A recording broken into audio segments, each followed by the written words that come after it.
Oi, gente, estamos aqui venusianamente.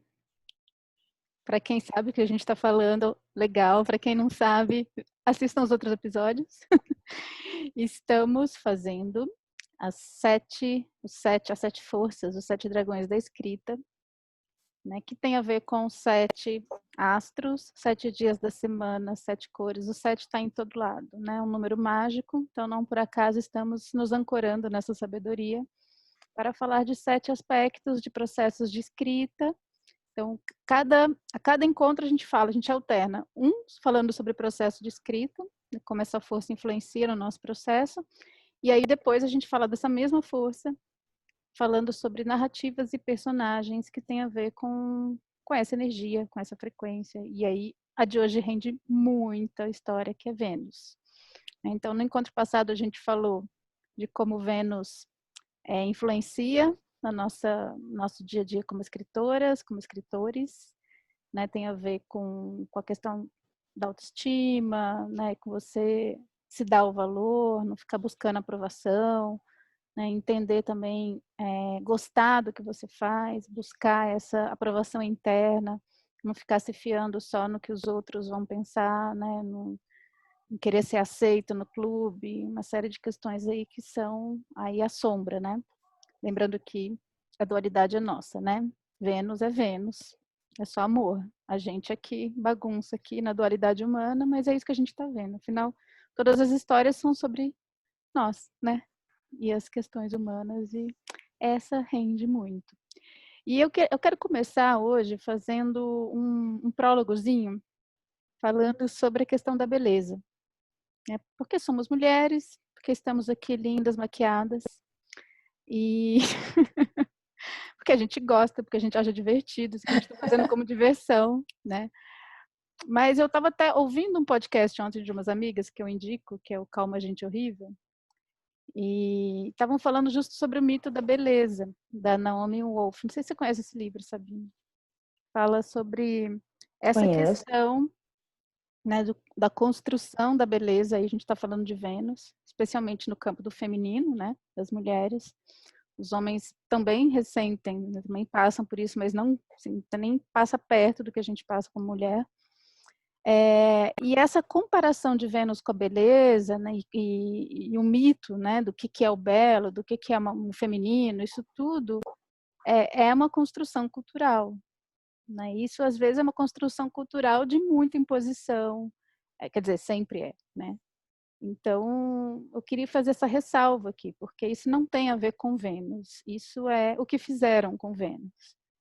Então, assim, eu gosto de pensar Vênus como é o bom, belo, verdadeiro, o justo também, né? É a harmonia externa e equilíbrio interno. Não é à toa que é a estrela, né? A estrela, dizem, né, que visto da Terra, a órbita de Vênus faz aquela estrela que é a proporção áurea, que é o equilíbrio pleno. Então, quando a gente está próximo disso, né, não sei se é possível ficar em equilíbrio pleno, mas quando a gente pelo menos tenta, busca, caminha para isso, eu acho que a beleza, ela emana disso.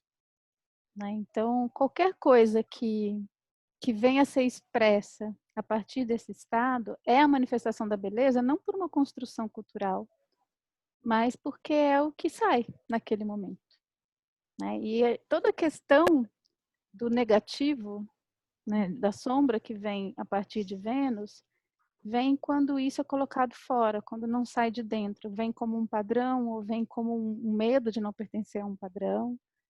Né? E aí eu quis fazer essa ressalva aqui porque eu acho importante falar disso. Né? Para a gente não ficar dizendo que Vênus é ficar bonita, porque Vênus é botar batom, que Vênus é fazer tudo isso. Né? A gente gosta, a gente curte, a gente faz para brincar aqui, assim como poderia estar também sem batom, sem brinco, sem nada e continuar me sentindo linda e maravilhosa. Eu tenho certeza que a Sabine também, tá? Então é isso, gente. Com Feita essa certeza. ressalva e muito feliz de estar de Oxum, brincão, em homenagem a Oxum, amarelinho.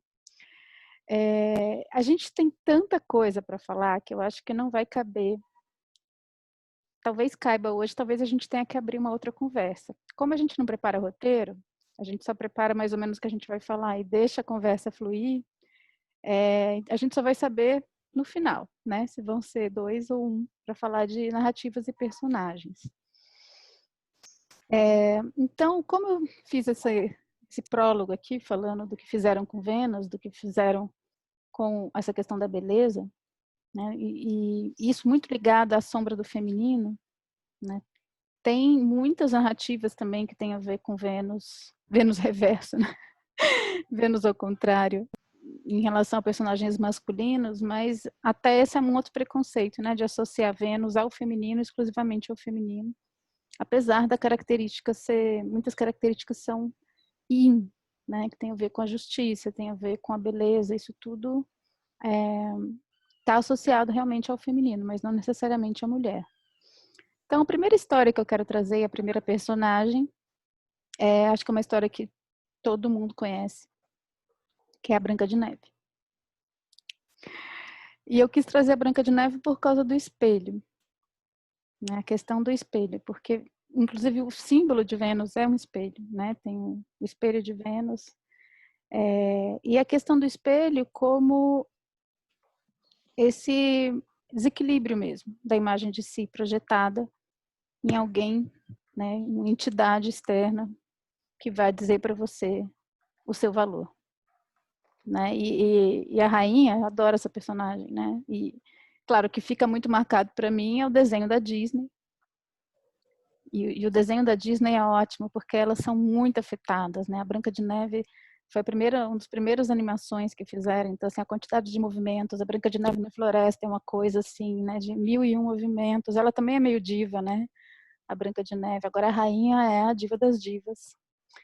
E eu lembro assim, a melhor fala é quando ela pergunta para o espelho, né? Quando o espelho responde pela primeira vez a Branca de Neve. E, né, a Branca de Neve é a mais bela, e a linha de diálogo que segue é pior para ela. Eu amo esse pior para ela.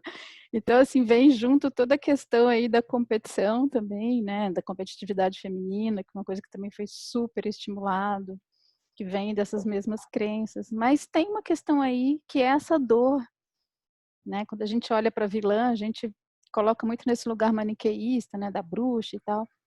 E para mim aquela bruxa horrorosa, e de novo, né, eu vi quando eu era criança e para mim marcou muito aquela transformação, né, quando ela toma aquela poção, se transforma naquela velha torta, né? E para mim aquela imagem é realmente a representação dessa sombra, né? Dessa sombra, dessa insegurança ou dessa inveja, desse lugar, né? Esse lugar que não tem paz, porque enquanto tem alguém que vai tomar o seu lugar, e por quê, né? Porque é tão difícil perceber o próprio valor que você delega isso para um espelho, ou para alguém, ou para uma sociedade, e tem que ocupar esse primeiro posto como uma compensação de não reconhecer, não conseguir olhar para o espelho e ver o próprio valor. Então eu quis trazer primeiro Branca de Neve, porque para mim a Branca de Neve não, a Rainha Má, né? Porque a Rainha Má já tem esse juízo, né, de valor, já tem esse julgamento, mas é uma personagem que carrega essa dor, né, de não conseguir se ver. Não sei se você tem algum comentário sobre Rainha Má, ou se é autoexplicativo. Não, eu tô aqui pensando desde o prólogo sobre como, né, como você falou, né, feminino e masculino são forças, assim como os dragões, né? Então eles são uma construção que é interpretada e reinterpretada, e aí eu gosto de entender isso como uma coisa que está dentro da gente, tanto o feminino quanto o masculino, junto, né? Então tem certas questões que às vezes, por causa desse lugar em que as mulheres foram colocadas, não são admitidas, porque são entendidas como masculinas, mas todo dia mulheres, narrativas, personagens se colocam num lugar de ter que lidar com aspectos masculinos se eles forem lidos como femininos, femininos se eles forem lidos como masculinos. E aí eu acho que dá para ampliar essa coisa muito legal da madrasta com espelho, da rainha má com espelho, né? Que é madrasta também, né? E aí entra toda essa coisa da construção que a gente faz de madrastas. Eu tive 3 casamentos na vida. Não, 4. Gente, não sei quantos casamentos eu tive na vida. Acho que 3. Mas, enfim. E aí, como eu tinha filha, sempre tinha alguém entrando nesse papel de madrasta.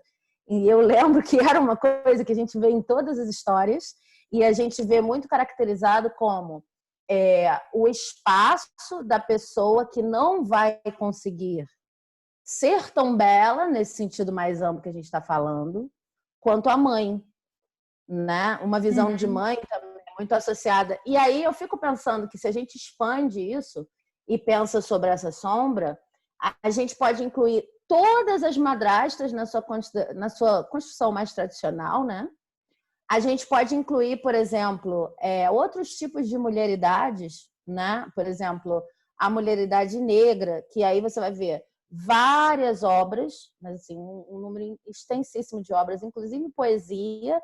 A poesia na literatura negra tende a ser muito narrativa, porque é uma forma de, né, colocar experiências ali, né? Do dia a dia também, negociando com a linguagem poética. Então, você vê narrativas lá dentro, não precisa ser um romance, mas também há romances, etc. Aí você tem o lugar, por exemplo, da mulheridade trans, né? Que você começa a desconstruir assim, o que define uma mulher? Uma mulher tem que ter um determinado órgão sexual, uma mulher tem que ter um determinado tipo de corpo, uma mulher tem que ter... E aí os estudos da gordofobia, tudo isso vai ampliando num nível que eu fiquei pensando aqui como exemplo em coisas muito contemporâneas. Todas elas, de alguma forma, para mim, conversam com essa história de, sabe, da madrasta, da rainha má, da pessoa que está no lado sombra, dessa dor, mas assim, de uma maneira muito expansiva. Tanto é que muitas vezes Branca de Neve é aquilo com que os criadores estão conversando quando escrevem essas narrativas. Então, eu lembro, por exemplo, de como a Conceição Evaristo, principalmente no Ponciá Vivêncio, ela tem cenas em que ela coloca uma personagem que foi completamente negada do papel de beleza, não importa o que aconteça. Né? Assim, ela não está no papel de leveza. Leveza é mole? Também. Mas assim, de beleza, né? Até porque ela é bastante leve. Mentira, também não. Mas assim, o papel de beleza, de novo, é completamente negado a essa personagem. Não é o lugar dela. Ela não estará lá. Portanto, quando ocorre toda a transformação do arco da personagem, principalmente em Ponciá Vivêncio, o que ocorre é a descoberta de lugares internos em que essa beleza pode se expressar. E é dificílimo escrever desde esse lugar. Por isso eu vejo muita gente, principalmente na literatura negra, né, que é o caso do exemplo que eu escolhi, recorrendo à poesia, porque na poesia talvez seja mais fácil, né, fazer essa associação entre o dia a dia e uma frase força lá que eu quero associar esse dia a dia para me expressar.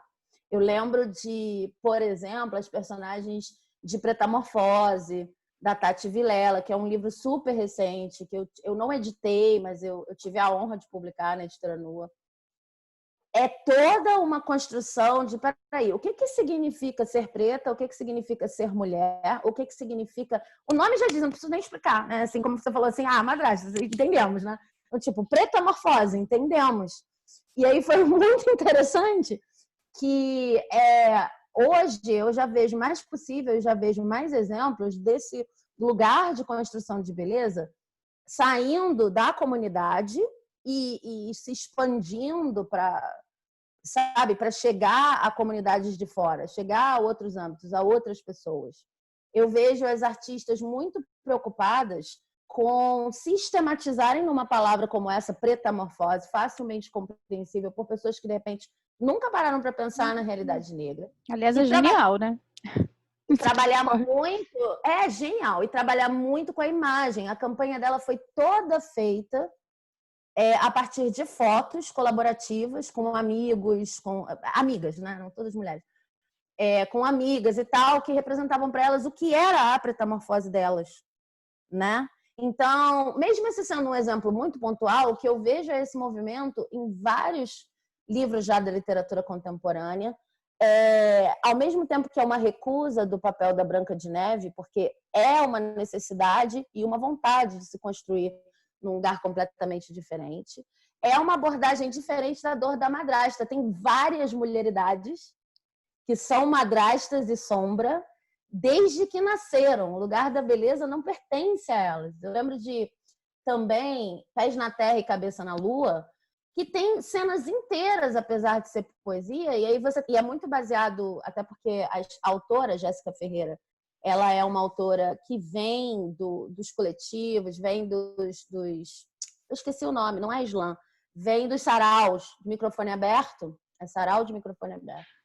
Organizou alguns, e aí, assim, um dos primeiros textos que eu li dela antes de selecionar dizia: atenta para a arte que te arquiteta, singela, desperta. E eu fico toda arrepiada, porque... E foi um dos... Assim, acho que foi o primeiro texto que me conectou para, tipo, vamos fazer esse livro, né? Extremamente oral, extremamente bonito, uma construção poética sofisticada, etc. E tudo isso que a gente pode ter como padrão, mas falando diretamente dessa necessidade de se voltar para dentro e reconstruir os próprios padrões de beleza, né? Então, eu vejo, muitas vezes me irrita um pouco que as pessoas dizem assim: literatura negra, outra coisa, não sei, não vou falar sobre isso. É um nicho. Ou então, literatura indígena, não vou falar sobre isso, é um nicho. Não são nichos, na minha opinião, são movimentos de percepção cada vez mais expandida em relação a determinados temas. Você vai encontrar lá questões que surgem, assim, dos arquétipos mais,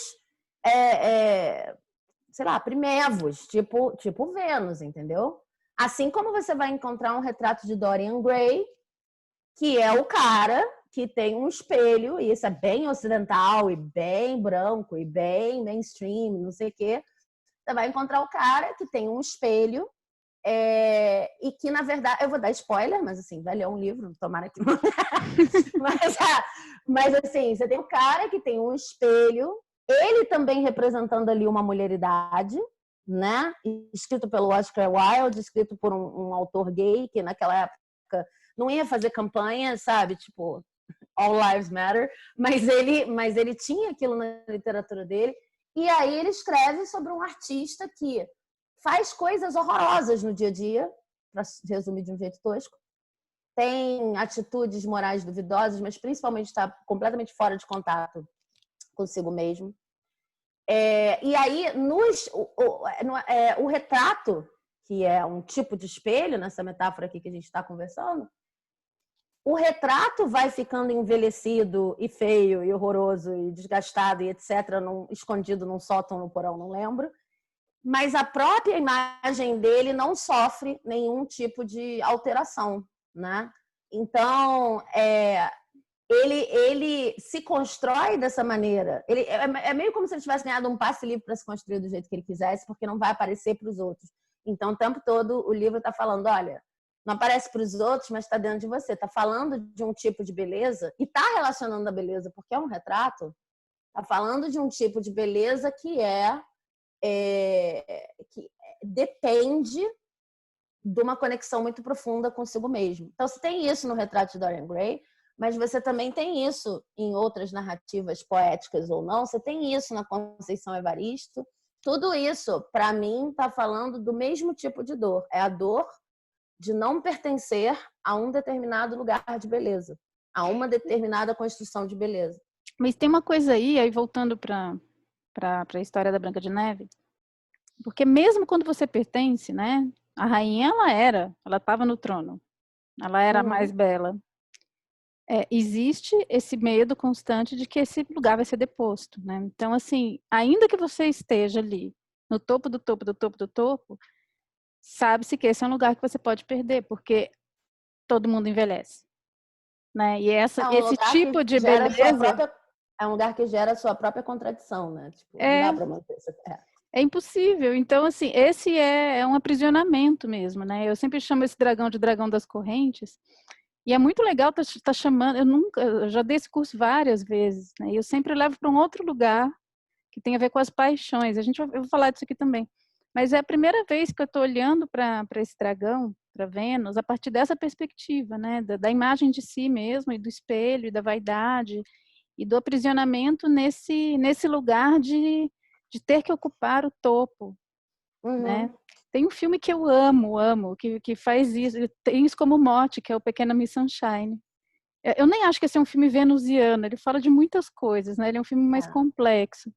Mas a premissa, né, que é uma menininha completamente fora do padrão do que seria uma menininha Miss, que quer participar do concurso de Miss, e a família inteira, né, vai lá encampar o sonho da menina, e ela é uma fofa, né, maravilhosa, o filme é maravilhoso. E um filme sobre fracasso, né, e o fracasso desse discurso de sucesso.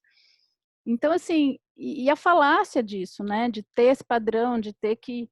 Agora, mesmo que a gente saiba disso, né, mesmo que nós estejamos aqui discutindo sobre isso, feminismo, desconstrução, isso está tão arraigado que atua, assim, e uma dor silenciosa. Ou ela é declarada, ou ela é uma dor silenciosa, né, que é esse lugar que você precisa ocupar a partir, de novo, do olhar do outro que te define. Você não consegue olhar para você mesmo e saber o próprio valor, né? Esse é um drama do De Vênus no Reverso muito forte.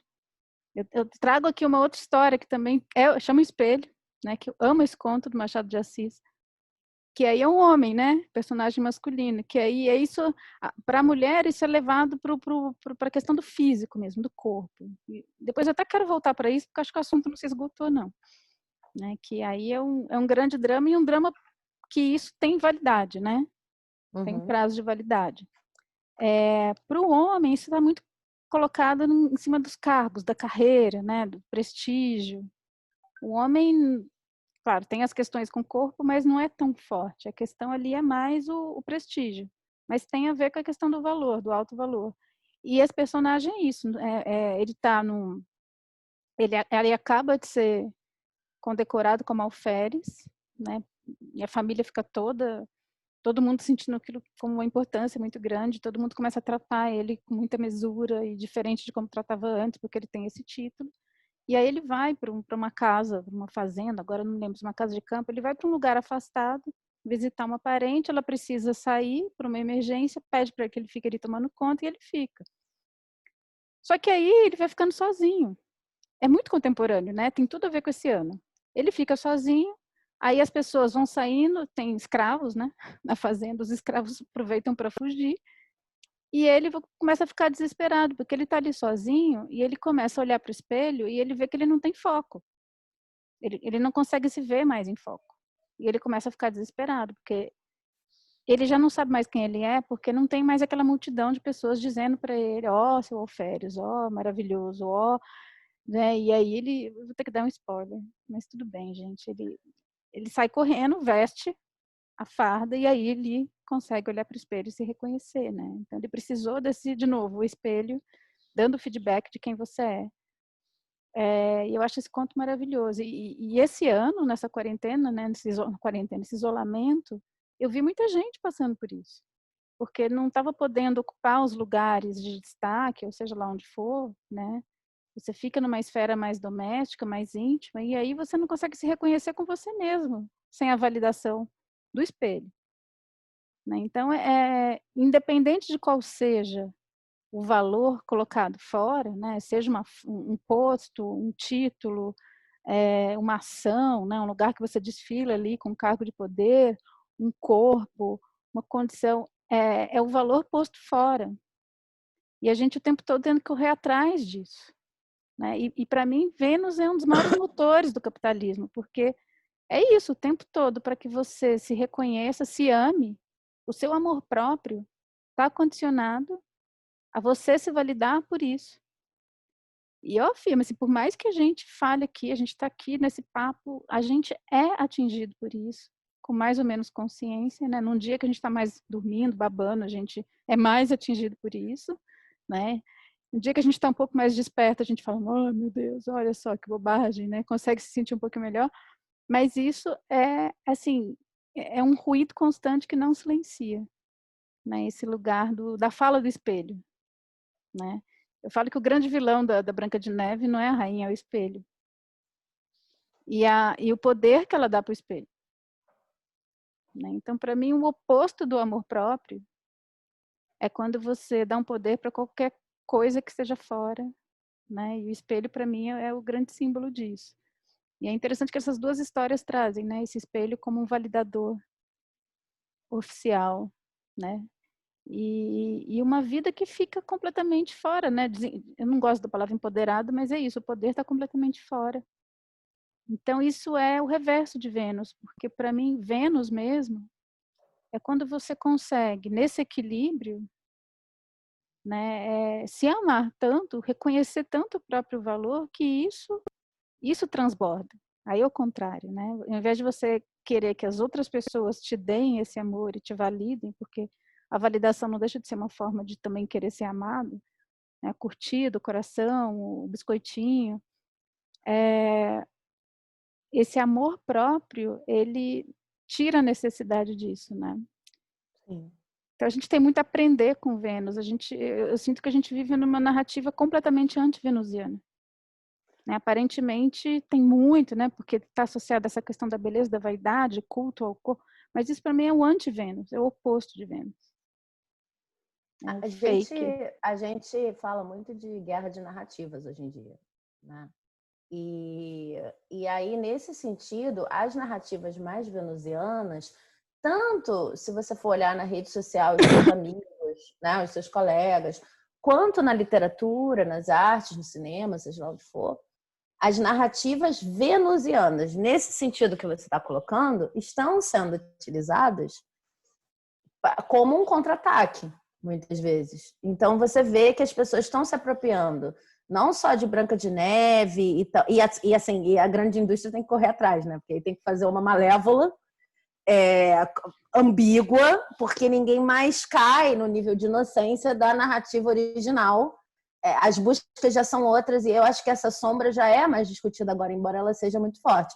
Mas aí você vê que tem reapropriações da própria Branca de Neve e as pessoas tentando se colocar como Branca de Neve, tentando questionar o espelho, recuperando coisas que passam muito pelo mito do Narciso também, e isso é considerado luta, isso é considerado resistência. Se você for falar de, por exemplo, post de Instagram, uma coisa boba, né?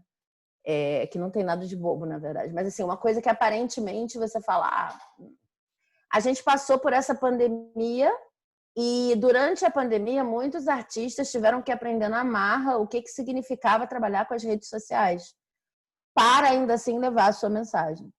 E foram inúmeras reapropriações da imagem de, enfim, todos os contos dos irmãos Grimm, a Branca de Neve, todas as fábulas infantis a partir das quais a gente meio que foi se fazendo humano, né? Para tentar se entender. Porque muitas vezes a única companhia que se tinha, assim como no conto que você estava falando do espelho, né?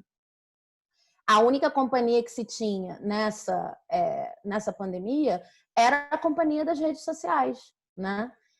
Tem uns trabalhos muito interessantes que já saíram nesse sentido. Eu me esqueci o nome de uma série que acabou de sair na Netflix, no momento que a gente está gravando isso, que são contos do isolamento, da pandemia, e o nome vai por aí. Então, você vê uma relação completamente diferente, inclusive com a forma de fazer cinema, no caso, ou com a forma de fazer TV, como você queira chamar, com a forma de lidar com o streaming. Porque a pessoa precisa contar a história com pouquíssimos interlocutores. O espelho precisa ser ressignificado sim ou sim. Porque você vai gravar uma coisa de pandemia e tem contato com o ser humano, vai passar por uma tela, e a tela vira espelho. Né? E aí as pessoas brincando muito, muito com isso, né? Como a gente sente quando a gente está gravando esse programa aqui, essa comunicação, sei lá o que a gente está fazendo aqui, mas enfim, a gente está aqui gravando e sabe que vai aparecer daqui para cima, aí sabe o que coloca em cima, são preocupações de relacionamento com uma tela que é esse espelho metafórico que a gente está falando, e que agora estão na nossa cara todo dia, todo dia. Saíram várias coletâneas falando sobre a pandemia, várias chamadas de editoras publiques sobre a pandemia, E os temas tendem a ser os mesmos, não importa se as pessoas estão escrevendo ficção, fantasia, seja lá o que for, drama, elas estão escrevendo sobre essa história de como é que eu tô na frente da câmera. E aí também não importa classe social. Como é que eu tô na frente da câmera? Como é que eu tô se essa superfície aqui é a superfície a partir da qual eu sou para o outro, a partir de Esse é o agora, off-câmera, por exemplo, né? né? Tipo isso. O meu off-câmera tem umas mordidas de mosquitos gigantescas que eu tô tomando aqui e o off tá muito longe de mim. Mas, assim, tem isso, mas tem também... E, assim, e você vê que tipo, a mesma questão em vários enquadres ou com vários níveis de gravidade. Eu estava num evento pedagógico há, sei lá, mais ou menos um mês e meio, e aí as pessoas estavam conversando sobre como é dar aula nesse cenário, né? E aí falando que algumas professoras, elas precisam desligar a câmera porque virou um grande drama em reuniões e, enfim, a pessoa desligou a câmera, ela tá ali, ela não tá, sabe? Isso é uma coisa que tem se comentado muito na internet, que está nesses contos também, os contos produzidos durante a época da pandemia, mas assim, desligar a câmera é se desligar, né? Uma coisa meio Black Mirror, né? Tem vários episódios de Black Mirror sobre isso. E aí a professora, nesse caso, desse evento que eu fui, ela precisava desligar a câmera e às vezes desligar o áudio, porque atrás dela, como ela agora está em casa, estava rolando uma confusão geral na favela onde ela morava. E aí, olha o nível de decisão, assim, tipo, eu chego para os meus alunos a partir dessa superfície. E eu tô no... O que eu faço? São crianças pequenas. Se eu não desligar, o trauma que pode gerar... Não é apenas sobre a imagem de si, é sobre a forma de chegar a outra pessoa. Coisas que aconteciam presencialmente, óbvio, mas que agora estão muito mais... A sua casa está invadida por uma câmera que é você, porque é assim que você vai se relacionar com os outros. Então, eu tenho visto muitas produções desse momento agora e achado muito interessante como as pessoas têm abordado a metáfora do espelho a partir das condições da pandemia, né? E do pós-pandemia também, né? Eu sinto que muita gente tem noção, né? Tem gente que acha que nem há doença, mas tem muita gente que tem noção de que a nossa vida mudou e provavelmente vai seguir alguns padrões, enfim, completamente diferentes, só para a gente poder existir e interagir, ainda por um bom tempo. Não apenas porque a pandemia não acabou, mas porque isso deixa vestígios do lidar consigo mesmo, do lidar com, né, uma série de questões. E essa questão da imagem, né? Quem sou eu? Eu queria voltar para a discussão sobre a questão da beleza do corpo. Tem um filme que o Tudo Sobre Minha Mãe, do Almodóvar, tem uma cena que eu amo de paixão. Ele foi feito por uma personagem trans, mas que na verdade foi feito por uma atriz. Hoje talvez não seria, né? Hoje talvez fosse uma atriz trans, mas que é uma atriz maravilhosa, Antônia de San Juan.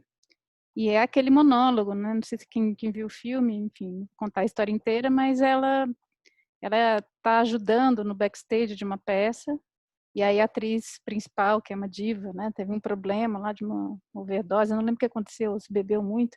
Eu sei que ela estava tentando se recuperar e ela vai para frente do palco para poder dar uma enrolada na plateia enquanto ela se recupera.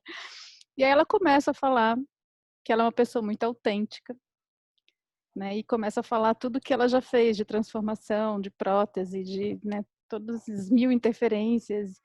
E vai ficando cada vez mais engraçado o monólogo, porque, né, eu sou autêntica e aí no final tem uma frase incrível, né, que é uma pessoa é mais autêntica, em espanhol é muito melhor, né, a construção, mas uma pessoa é mais autêntica quanto mais ela se aproxima do que ela sonhou de si mesma.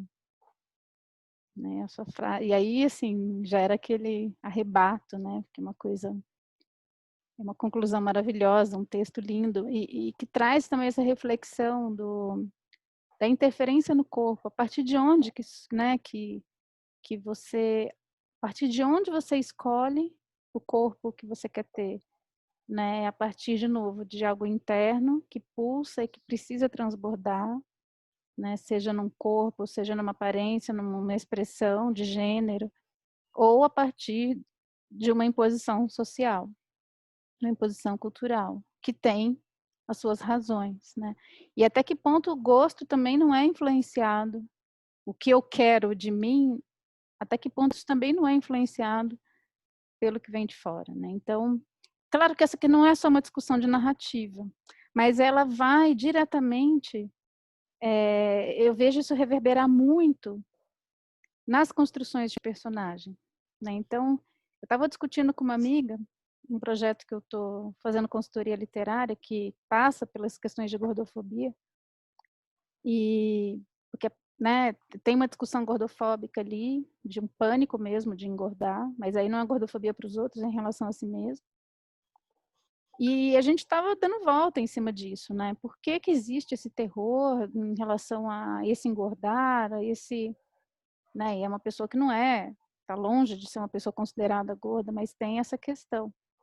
E aí a gente foi conversando, conversando, e a gente chegou nas personagens, né? Porque, assim, se você pega as personagens que são mais empoderadas, isso não só nas narrativas, mas também na vida, né? Que estão na linha de frente, não é permitido, né? Que uma pessoa que esteja na linha de frente em destaque tenha um corpo considerado gordo, né? Parece que essas personagens estão para outras coisas, mas para estar ali na frente da câmera, ou na frente de seja lá o que for, né? Especialmente assim como uma postura mais aguerrida, está relacionado a um corpo magro. Então, para ela, engordar significa perder poder, não é só uma questão estética, né? Então, aí tem toda uma questão de construção também que acaba afetando, uma construção social que acaba afetando personagens, né? Eu fico me perguntando se eu já tive a ideia de construir personagens que têm essa característica, ou se, eu não, né, se a gente não vai sendo afetado pelos padrões de beleza, enfim, essa é Ah, toda uma discussão. eu tive, eu posso super falar sobre isso. Eu sou gorda, eu tenho um livro chamado Gorda e Outros Textos. Tenho personagens gordas porque eu também fico muito preocupada com lugar de fala, né? É uma preocupação de 10 anos para cá. Então,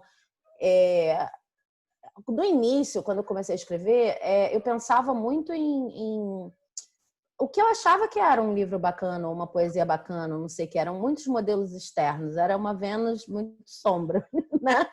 E aí, de uns tempos para cá, eu comecei a pensar, não, mas olha só, as minhas experiências só eu tenho, então, quer dizer, de qualquer maneira, né? Só eu sinto dessa forma, não é que eu não me identifique com outras pessoas que existem no mundo, mas assim, não apenas eu tenho uma estrutura de corpo, eu tenho uma fisiologia, eu tenho tipo uma combinação única de elementos que me torna especial.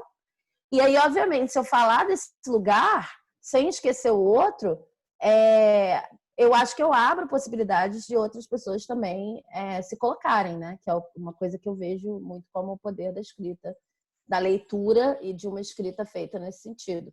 Então, quando eu fui escrever o Gordo e outros textos, eu tive que pensar, e esse é um livro de prosa poética, baseado muito nessa coisa das maratonas, dos slams que existem aqui também, mas que começaram nos Estados Unidos, e aí era poesia, era prosa poética, o nome Spoken Word Poetry, é um pouco diferente do que se faz no slam. Já falei no episódio passado da Sonia Renée Taylor, que é uma inspiração grande para mim, mas a primeira pessoa que eu conheci foi uma poetisa chamada Sarah Kay. Eu adorei aquilo, eu trabalhei com aquilo no ensino médio, com os meus alunos e tal. E quando eu fui escrever o meu próprio livro, que foi no final de 2018, recuperando alguns textos e criando outros, eu tive que pensar em todas as personagens que eu já fui para tentar colocá-las numa poesia em prosa ali, né? Então, uma das prosas poéticas se chama Asas. E eu tive que ir, e vou mostrar minha asa. O que eu estava pensando quando eu escrevi era na minha asa. Porque eu tenho, né? Tipo, eu tenho aqui, mas eu tenho essa daqui é até maior, inclusive. E aí eu estava pensando assim, como eu gosto dessa parte do meu corpo E como, ao mesmo tempo, ela pode não ser gostada. E como que você se desloca disso? Só que eu tive que construir um caminho muito longo comigo mesmo e pensar a coisa da gordofobia, mesmo antes dela ter esse nome, sabe? Que tem a coisa do nome que vem depois também, né? Mas eu tive que construir um caminho, assim, às vezes, muito solitário para poder construir essa personagem que falou por aquele texto poético. E são várias personagens, na verdade. Depois isso foi entrando na minha ficção. E eu fui vendo que outras pessoas faziam isso na ficção e na não ficção. A Roxane Gay também. Porque não necessariamente você pode trabalhar com um nível de não ficção em que exista boa parte ali, um bom toque de ficção, no sentido de resumir experiências e tal. Então, na ficção, na não ficção, na prosa poética, etc., eu fui vendo pessoas se expressarem assim. Mas primeiro teve que ter toda uma busca. Tem a personagem que tem a asa, tem a personagem que tem a barriga, tem a personagem que tem as estrias, que aí eu relacionei com as veias abertas da América Latina. Na minha barriga estão todas as veias abertas da América Latina que deram passagem a um ser que eu amo sem fim. Mas isso é uma dor que virou outra coisa. Eu tenho muito apreço pelo processo que eu tive que passar para escrever Gorda e também por ver ao meu redor, sabe, no Brasil, em vários outros países, Sonia Renee Taylor, a própria Jéssica, Pretamorfose, que é da... Eu tenho que falar o nome dela, gente, pelo amor de Deus, vocês encontrarem. Da Tati Vilela. E coisas assim, tipo... eu vejo também um movimento que é dessas imagens, elas já encontrarem um lugar de acolhimento fora delas. As imagens que são criadas a partir dessa percepção de si, da quebra de padrões de beleza, hoje em dia já existem comunidades, sites, pessoas com quem você pode se juntar fora de você. Porque se é verdade, e isso sempre me atazanou muito, se é verdade que o poder não pode estar fora, também é verdade que se você nasce numa sociedade, tudo bem, estou idealizando, em que o seu valor não é questionado, não é nem ufanista em termos de valor e nem questionado. Você como todo mundo e tem vários potenciais. Se você nasce nessa sociedade, você não precisa de uma intensa busca em relação a nada, né?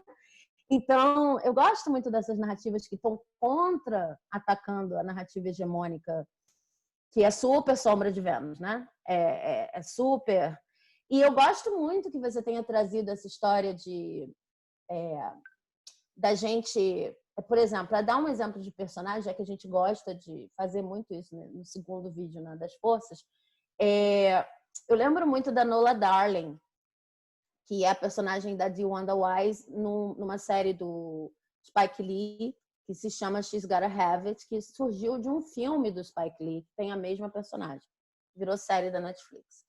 Quando você entra na série, quer dizer, teu primeiro ponto de contato com a série são fotografias em preto e branco do Harlem, se não me engano, que são lindíssimas. E é uma música que me faz rasgar por dentro, de lindíssima, sabe?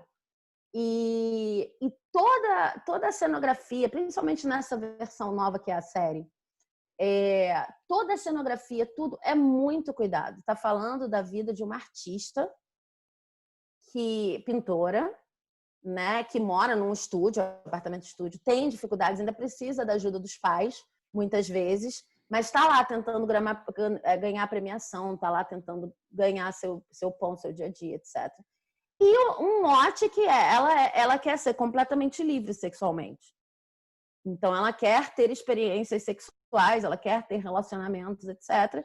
Mas ela não quer se prender a rótulos, ela não quer dizer gosto de homem, gosto de mulher, sou casada, sou namorada, não sei o quê. Ela vai com o flow do prazer. E aí a cabeça dela é regida por Oxum. Tem uma cena lindíssima à beira de uma praia. Eu não me lembro para onde que ela vai para ter essa cena lindíssima.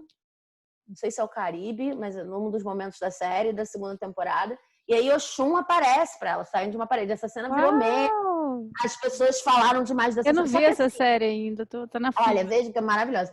Mas a Nola Darling, ela é a representação de Oxum na Terra, porque todos os planos são extremamente cuidados, uma mulher lindíssima, e não é, de novo, não estou falando das características físicas dela, ela está sempre na sua melhor luz, ela está sempre dentro do seu centro de poder, e ela está, inclusive, nas relações, ela chega para homens e fala, olha, eu não admiro você, mas eu tenho vontade de transar com você.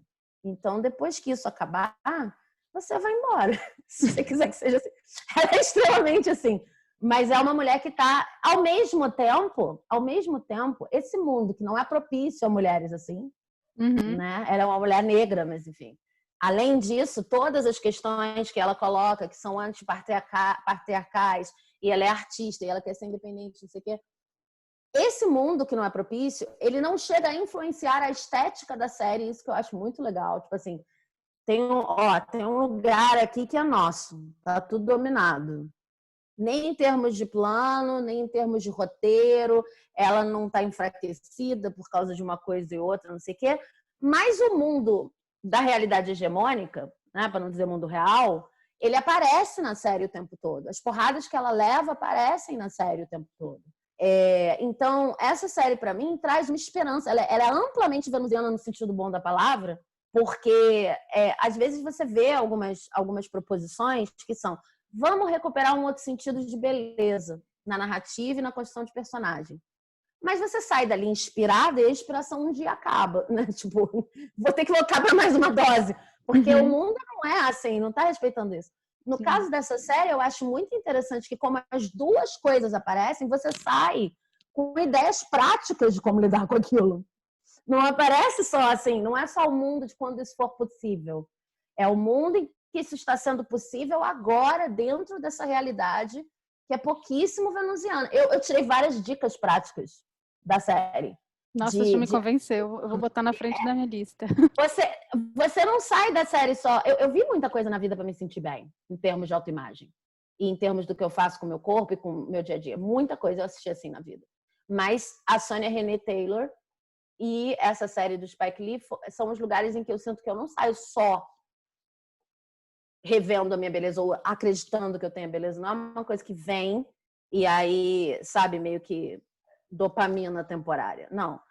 É uma coisa que, de fato, fala sobre como é estar nesse lugar no mundo que não é favorável. Sem perder a beleza em momento nenhum, sem perder a autenticidade em momento nenhum.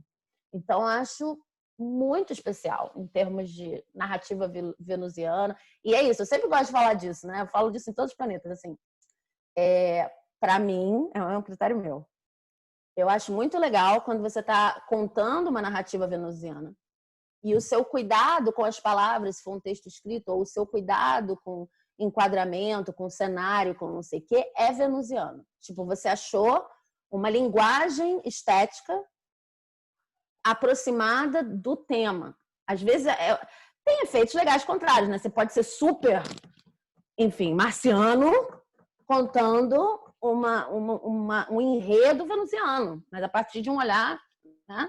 Eu acho muito bacana quando você parece que entra a linguagem escolhida faz você entrar na vibe do venusiano. Além do tema, além das personagens, né? Exatamente. Isso eu acho genial. Quando é difícil de fazer, mas eu acho genial. Parece um mergulho. E você tocou numa coisa também que eu acho importante, que é não só o corpo, né?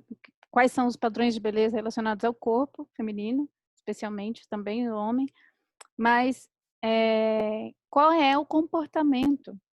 Quando a gente fala do bela recatada do lar, por exemplo, primeiro é o bela, né? E esse povo adora xingar feministas chamando de feia, né?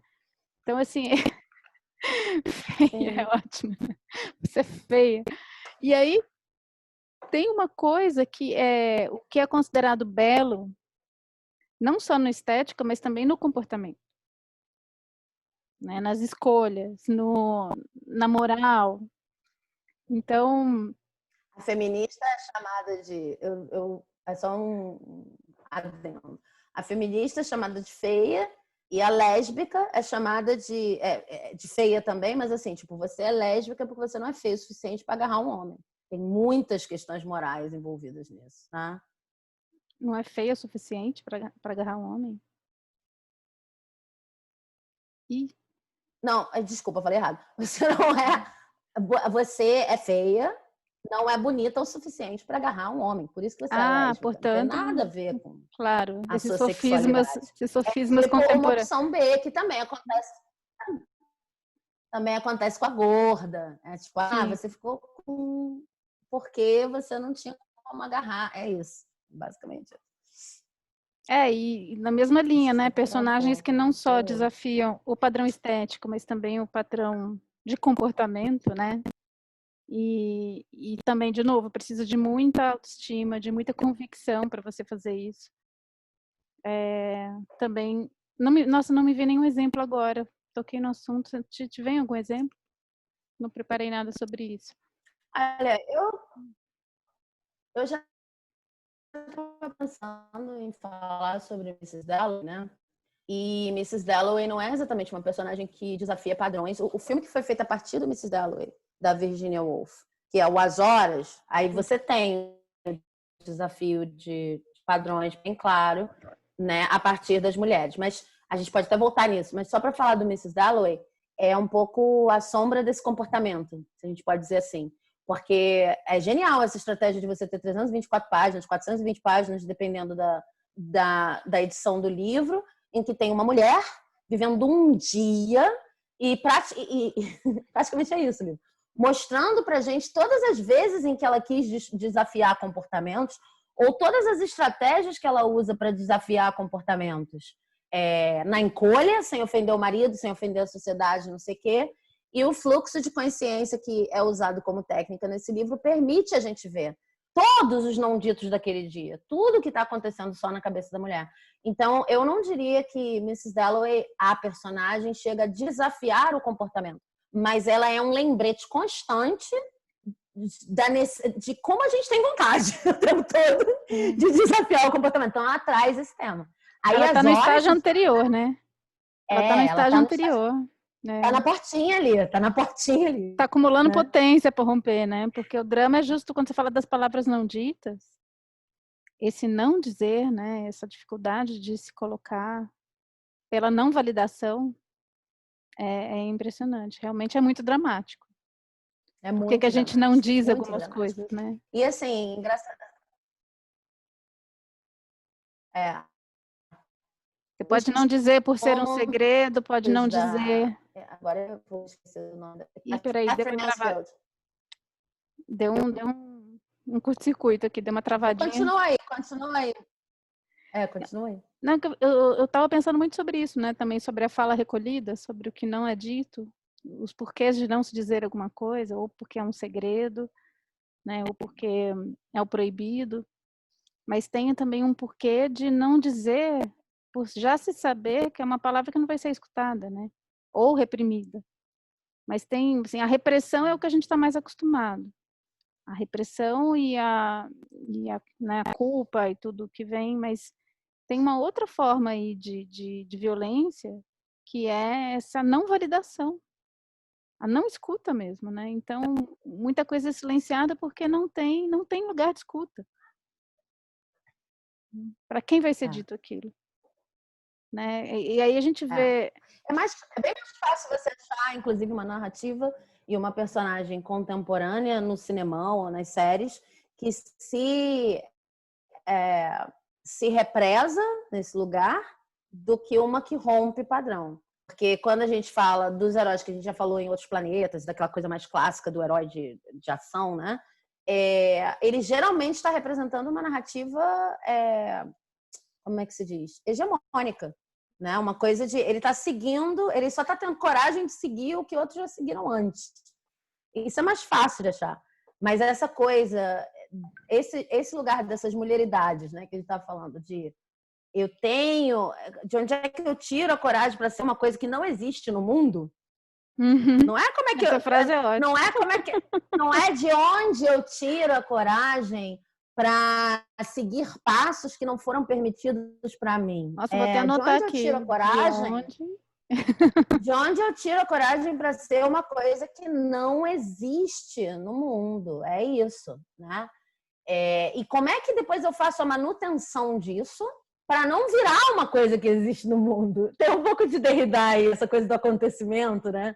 O único evento, o único acontecimento é o impossível, porque e isso está até na parede da Unirio, da Escola de Arte da Unirio aqui no Rio de Janeiro, porque tem muito a ver com esse lugar do artista, né? Assim, tudo é colocado, tudo vira uma... Não é à toa que a gente tem gente pegando uma energia supostamente de Vênus para dizer, não, porque autoestima é eu colocar meu peito assim, eu colocar o batom, não sei o quê, e não aprofundando nessas questões. Meu corpo tem regras.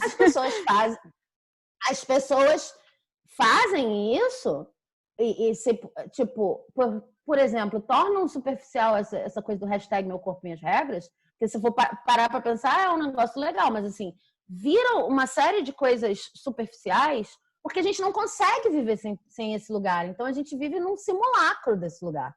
A gente vive no que é possível, sem o sistema falir, né? Então, mas aonde mora isso, né? Eu reconheço muito isso dentro, sabe? Quando o ego toma essa parcela da vaidade, né? Então, assim, aí vem de novo Rainha Má, sabe? Como você está construindo uma coisa ali, aquilo está te trazendo poder, você está tomando contato com o poder, não, poder, né? Esse poder mesmo. Assim. Nossa, eu sou isso, uau, que incrível. Né? Eu consigo plasmar no mundo uma coisa que não existe porque eu sou única.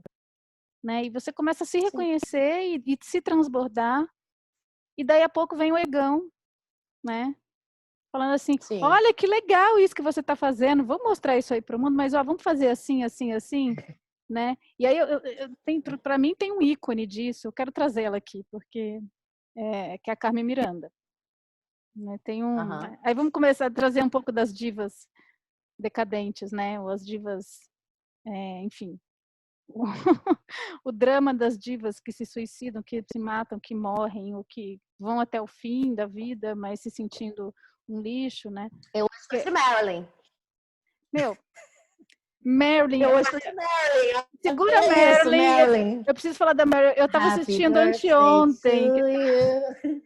Eu estava assistindo Quanto Mais Quente Melhor, que é um filme que eu amava. Mas enfim, depois eu falo da Marilyn. Vamos ficar na Carmen Miranda. Mas é toda essa galera, né? Essas mulheres que tinha ali uma... Imagina, a Carmen Miranda, né? Todo aquele arranjo, aquilo partiu do ser, né? É uma expressão de um ser, de uma alegria, que com certeza aquilo morava dentro dela.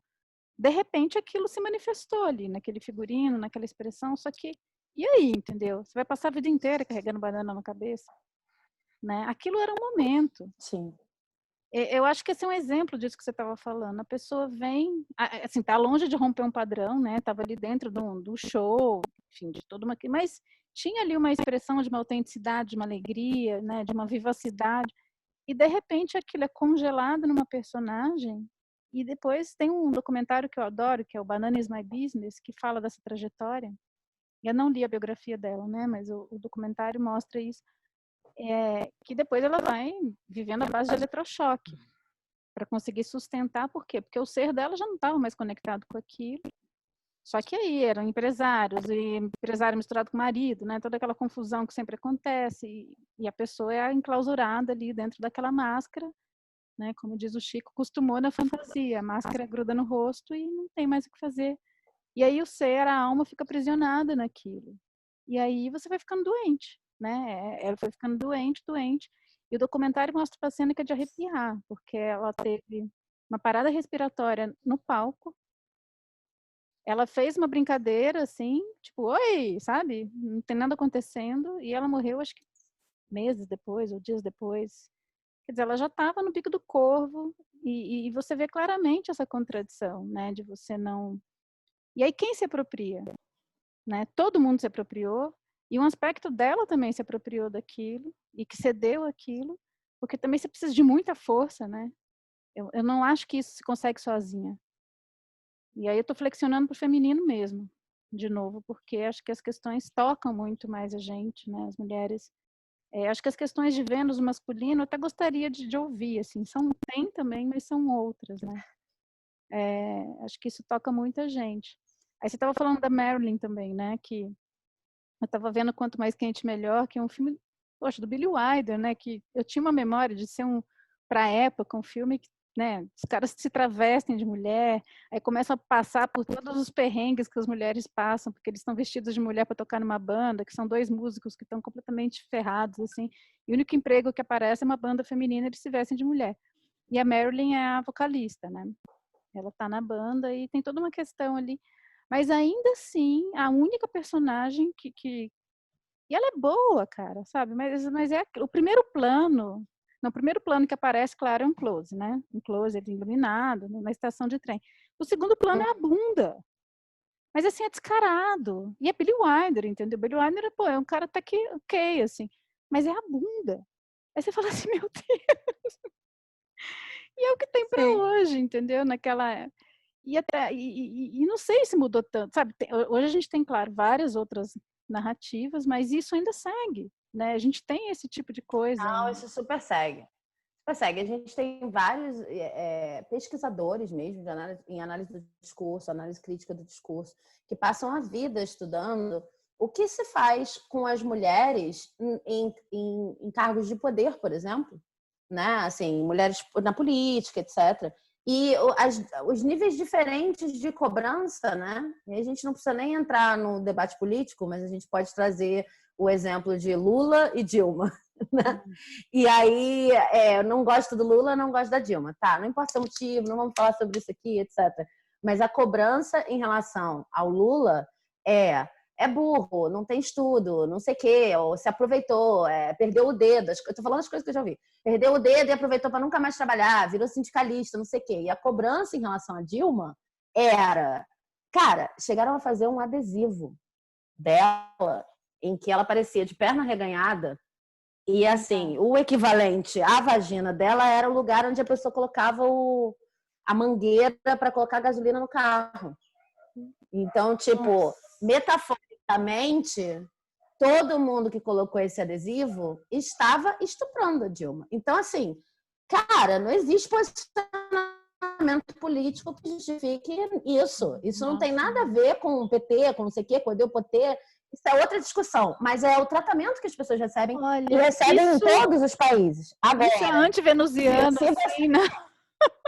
não, Isso é eu só feio, queria cara. falar o seguinte. Isso É feio, é feio. Olha, eu Muita espero coisa sei que eu não vou falar tudo aqui a para não palavra quebrar o clima. é feio.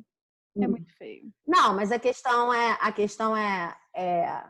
engraçado que quando você entra nessa sombra de Vênus está sendo apropriado por um discurso tão moralista que quando você entra na sombra, a moral é realmente o oposto à sombra, né? Então, tipo, o lado mais evidente dessa apropriação de Vênus que a gente vê por aí é seja bonita, bote não sei o quê, blá, blá, blá.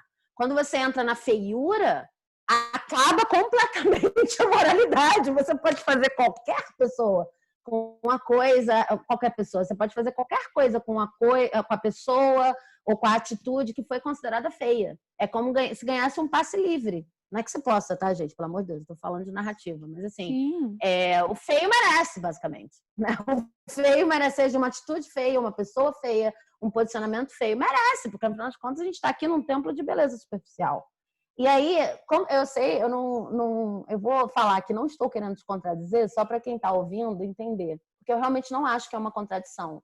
Mas, assim, aí você falou, vou colocar isso no gênero feminino. Vou falar, mulheres, sofremos mais, sofremos diferente. Eu vejo que mulheres sofrem mais, mas eu vejo que mulheridade é um negócio muito amplo. Assim, em que sentido? Qualquer pessoa que remotamente, dentro de uma sociedade patriarcal, uma sociedade machista, uma sociedade amparada nessa beleza barra moral, né? Beleza que é utilizada como justificativa de recato, de inteligência, de maneiras próprias, etc. Qualquer pessoa que se associa ao feminino, por isso que eu gosto de falar de mulheridades, sofre. E às vezes sofre do mesmo jeito. Então, eu gosto de ampliar isso porque eu estava pensando, por exemplo, no filme do Elton John. Você está falando de Bananas My Business? E eu estava pensando no filme do Elton John, que eu não sei, eu acho que é Rocketman. E aí você vê tudo que ele sofreu porque ele estava num lugar raspando. Ele é uma Carmen Miranda. né? Todo o Total. sucesso que ele fez.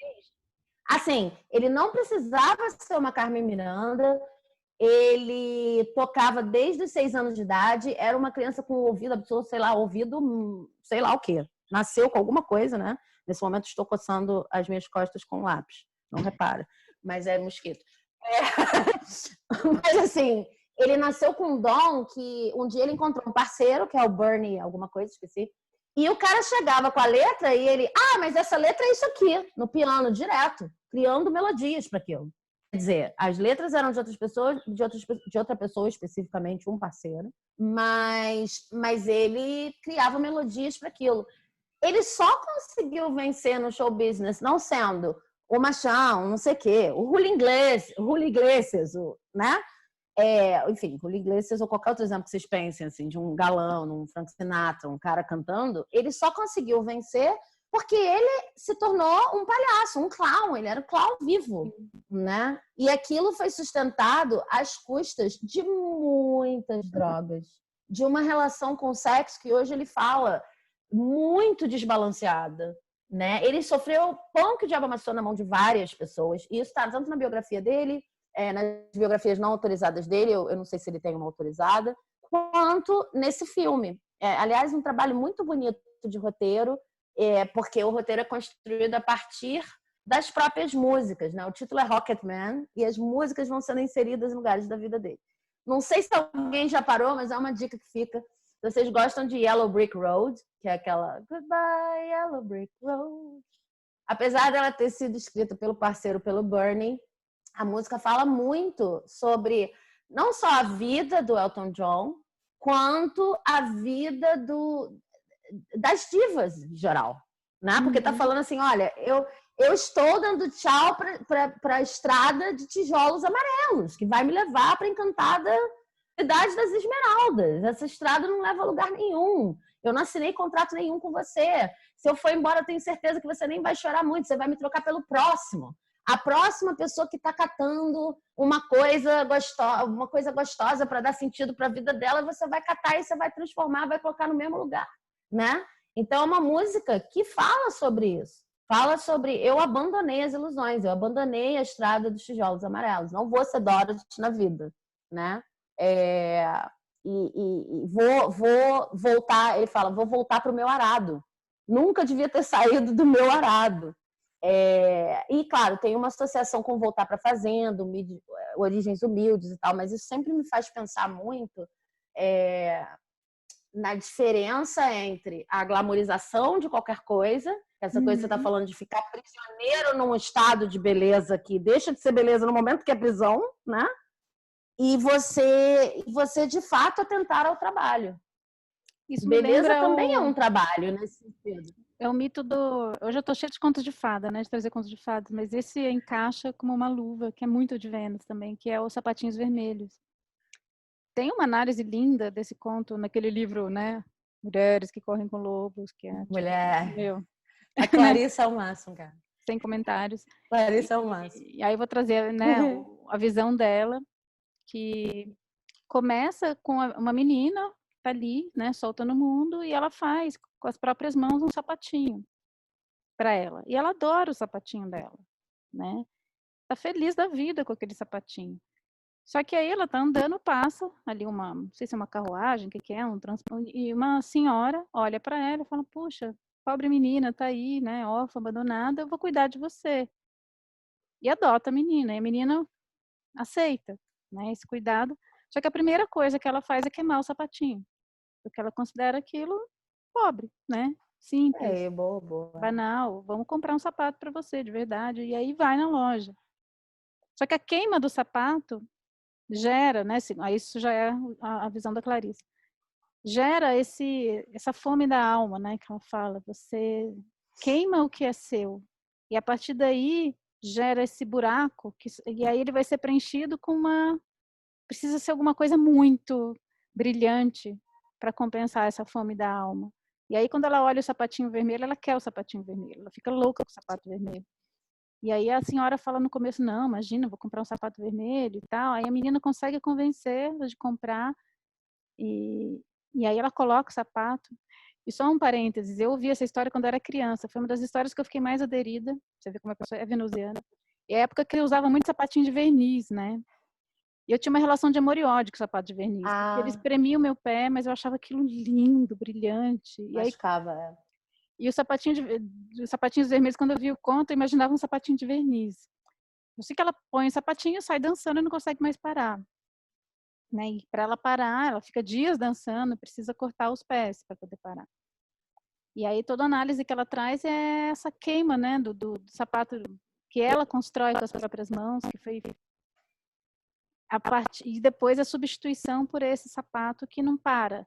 E na análise ela fala justamente dessas trajetórias, dessas divas, né, que vão para uma autodestruição completa, divas e divos, né, mas que vêm desse lugar. E são muitas trajetórias, né, muitas, assim. Isso inclusive foi romantizado, glamorizado. De novo, falando de Billy Wilder, né? Tem o Sunset Boulevard também, Crepúsculo dos Deuses, que a história é isso. Sim, eu tinha pensado em Gloria Swanson. Me lembra também o documentário da Amy Winehouse, que também vai por essa mesma linha. Né? Você fala, meu, essa mulher, né, talentosíssima, com aquela voz. Quer dizer, a pessoa... Né? A gente que é artista, você fala assim, nossa, você conseguiu falar para tanta gente, você conseguiu mostrar a sua arte para tanta gente. O que aconteceu? Né? Onde está o problema? Onde é que foi Aonde que aquele... você queima o sapatinho, né? Onde é que você troca um pelo outro? Ali no conto é muito didático, tem um ritual de queima de um e compra do... Mas na vida, às vezes, essa transição se dá que você não percebe, né?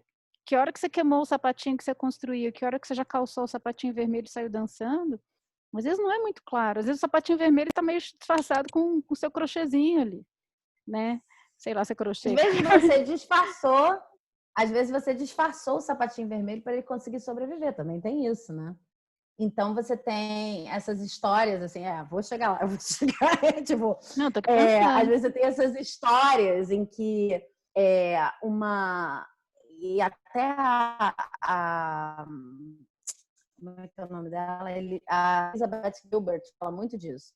É uma pessoa que protege o seu real talento, aquilo que ela realmente gosta, etc.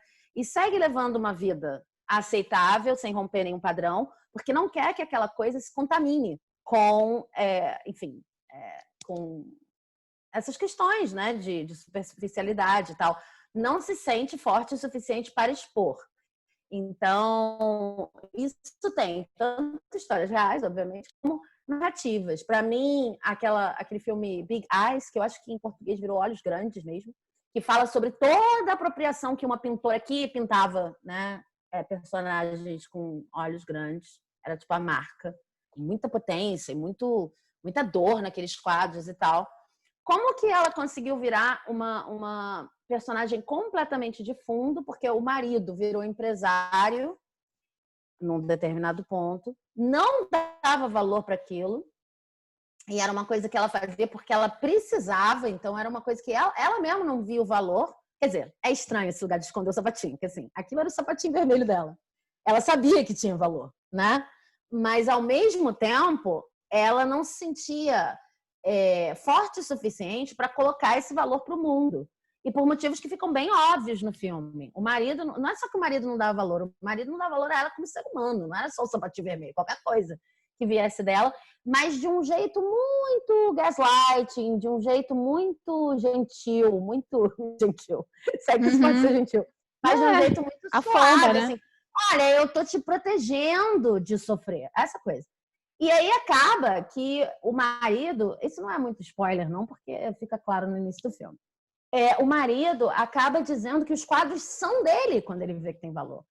Então essa foi uma pintora, não me lembro o nome dela, que ela passou anos pintando para o marido vender, convencida de que o marido tinha a melhor estratégia, ele mesmo que tinha que aparecer na frente do jogo inteiro, né? Porque ela, poxa, tão fraquinha, tão coitada, ela não vai fazer sucesso. É quase como um cantando na chuva com pintura, né? Em que a mulher fica lá cantando, cantando, cantando, a voz é dela, a estrela do cinema mudo não tem voz, e aí não sei o quê. Só que no Cantando na Chuva tudo isso é muito leve, embora na verdade seja uma história bem cruel e pesada, né? As pessoas todas se amam e se gostam, mas tem que sobreviver escondendo seu talento, se adaptando, fazendo o que não gostam, etc. Também fala muito disso.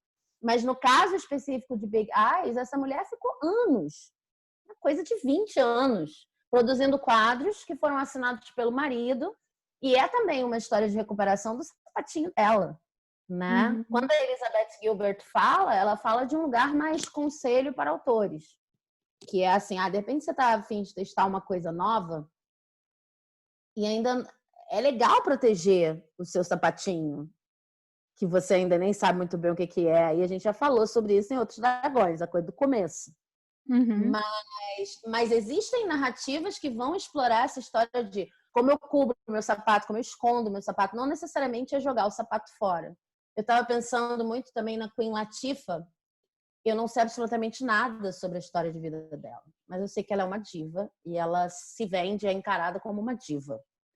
Mas eu estava pensando sobre essa história de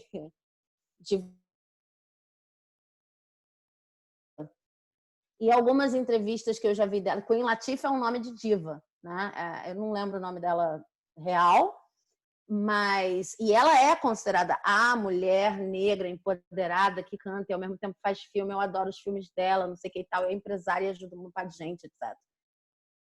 Mas ela dá entrevistas dizendo, bom, isso virou um produto.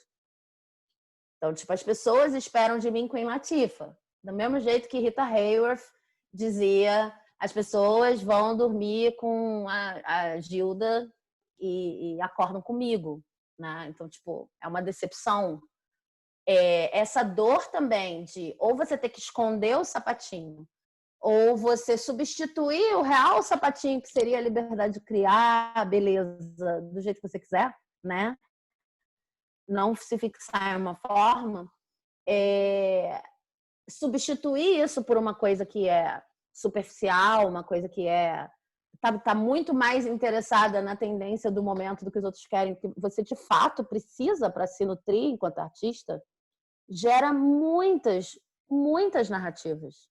Isso tá não só nas entrevistas reais de pessoas que de alguma forma tocam o poder, o papel de diva, mas também o papel de artista, que é considerado uma pessoa, né, que tem que cumprir certas exigências para ser artista e tal, como nas narrativas contemporâneas, assim, muitas narrativas contemporâneas. Agora me aparece esse Olhos Grandes, que é um filme até que nem é muito conhecido, Tem um filme chamado mas O Leitor também, que é esse mesmo mote. Você viu? O Leitor?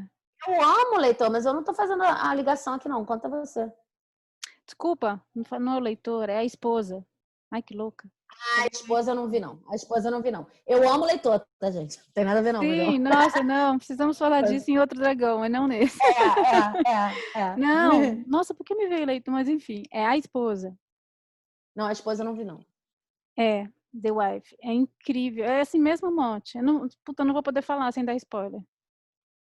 Já Bom, mas dei. você falou que é o mesmo mote, então o spoiler já rolou. Já dei, desculpa, gente. Eu sou péssima em esconder spoilers. Mas enfim, agora eu fiquei com vergonha, não vou falar mais. Não, para! Que isso? A gente dá spoiler aqui mesmo. Não, mas quem sabe um pouquinho, né? Quem entende de roteiro já saca de cara também. Mas isso não é, né? Não é revelado de cara. Assim. Mas é incrível, assim. E o ressentimento... Não, agora eu já falei, vou falar, né? É isso. Começa com um autor ganhando um prêmio. Não sei se é o Pulitzer, acho que é.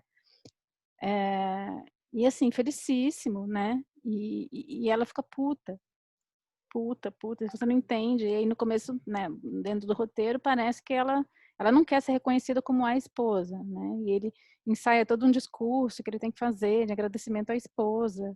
E ela fala que não quer que ele fale, e na hora ele resolve falar assim mesmo, ela fica mordida, enfim, maravilhoso o filme. E aí depois você vai vendo, né? Que aí não é o caso, né? Esses filmes, não é o caso da pessoa não saber o valor. A pessoa sabe o valor. Ela opta em dar isso para outra pessoa, ou deixar isso trancado no armário, ou, como acontece muito, né? Muito, ficar numa esfera doméstica. Então, Sim. assim, fica ali para poucos, né? Ali no, né? Quantas mulheres? É meu hobby, é meu hábitozinho aqui do lado, colateral. E tudo bem, tem gente que quer fazer isso, tá feliz assim, né? Quem disse que tem que ser uma coisa e ir para o mundo? Não, às vezes você quer Não. ficar ali na esfera doméstica, sua vida é isso e está muito bem, assim. Agora, às vezes não é, né? Às vezes é um medo, e pode ser um medo, inclusive, disso ser mais cooptado, disso ser... enquanto está aqui comigo, eu tenho controle sobre isso, né?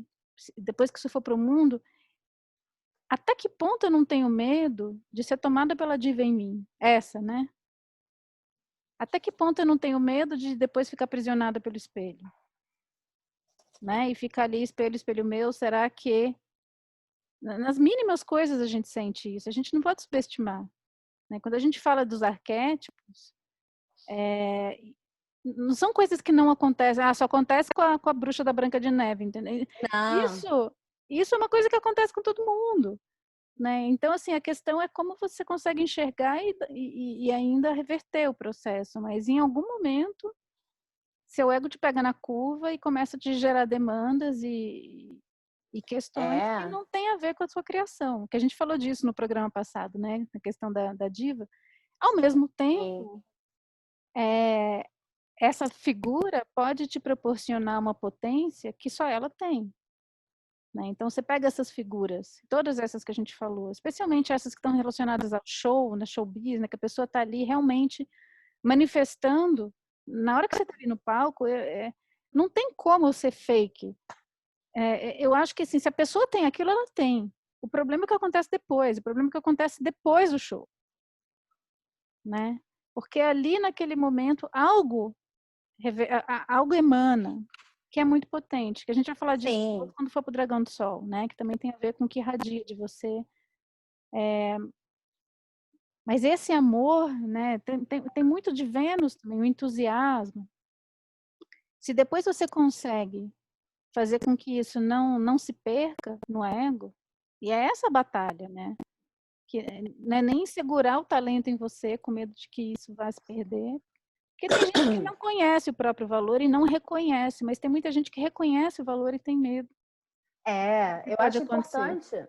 acho importante falar disso, porque quando existe um discurso que eu acho muito pernicioso, que é o discurso do auto-amor, da autoestima, etc., que relaciona o seu alcance externo, em termos de dinheiro, de fama, etc., com.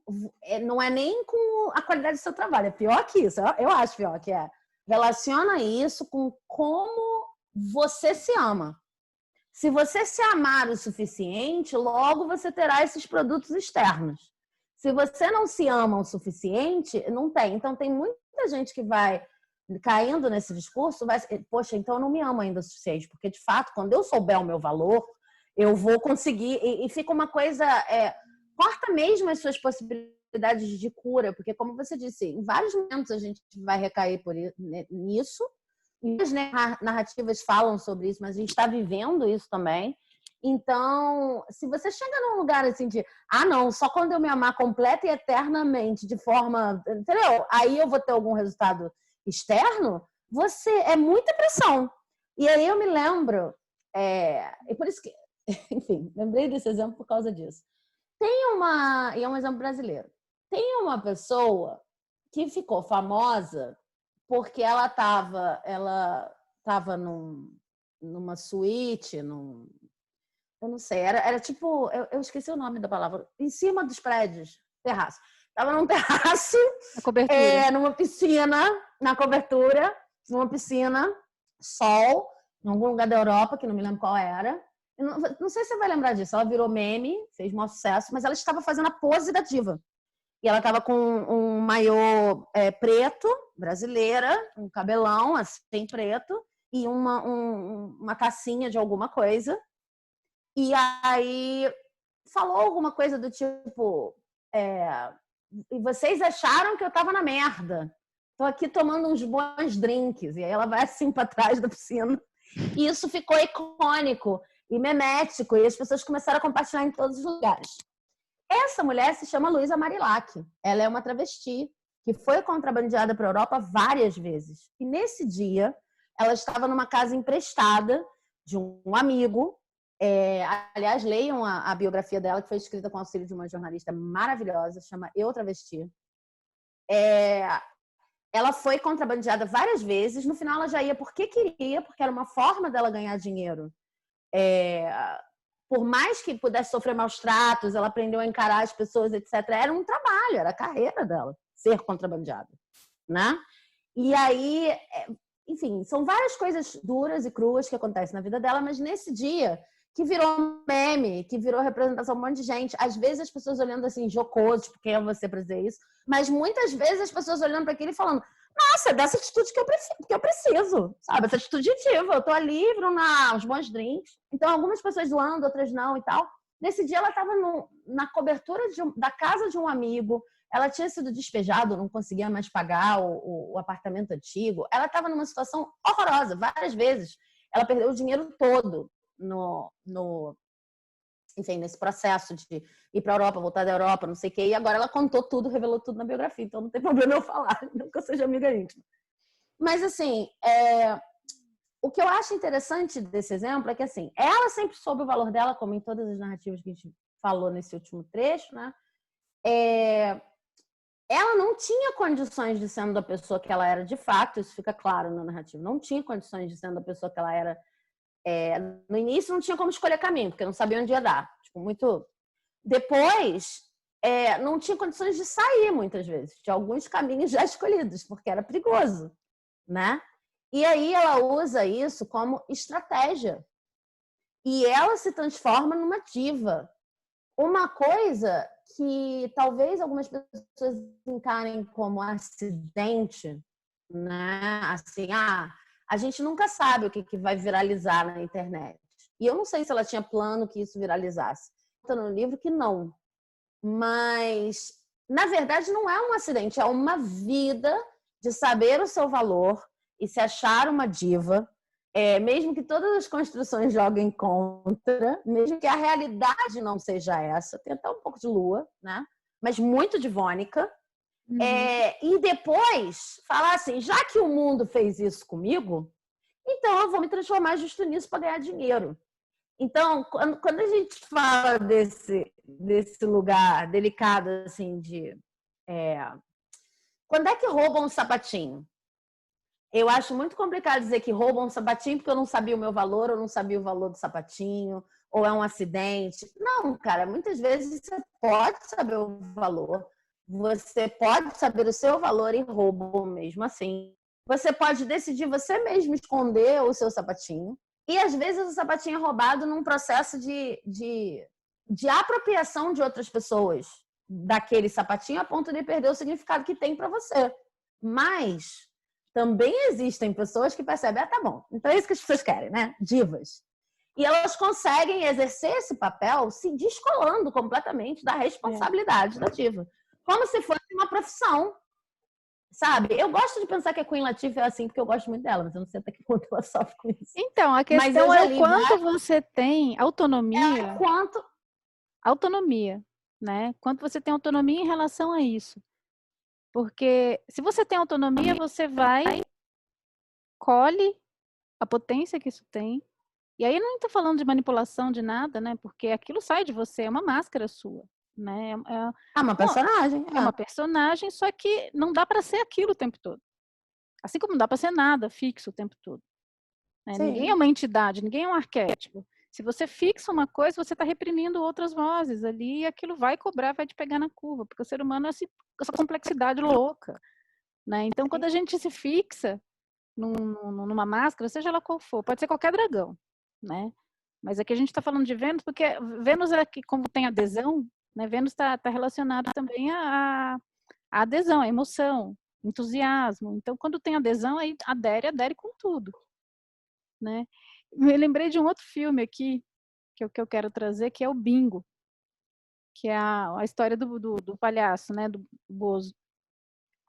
E é interessante. Sim, porque eu acho uma narrativa bem venusiana também. Porque vem nesse Vênus, né? Assim, a pessoa que consegue ali conquistar, tá correndo atrás da fama, né? Ali o sapatinho já queimou faz tempo. O sapatinho já estava dançando com o sapatinho vermelho ali, né? E naquela loucura da televisão. Sendo na fogueira da vaidade. Meu Deus, e o que era aquele programa? Eu não vou nem entrar nesse mérito do que foi a nossa infância, né? Assim, a que tipo de coisa a gente estava submetido, assim. Bom, hoje também tem um monte de praga, mas enfim, aquilo ali. E tava lá, né? Aquele show. E aí a pessoa não contente, né? Tô pegando como verdade que eu vi no filme, tá? Não conheço a história do Arlindo. Sim, estamos falando da narrativa. Tô falando da narrativa do filme. E aí, todo o drama eu não sou valorizado, quem é valorizado é a minha máscara. Então é muito louco, né? Porque ele, como a diva, não era o mesmo rosto, tinha esse descolamento da própria máscara.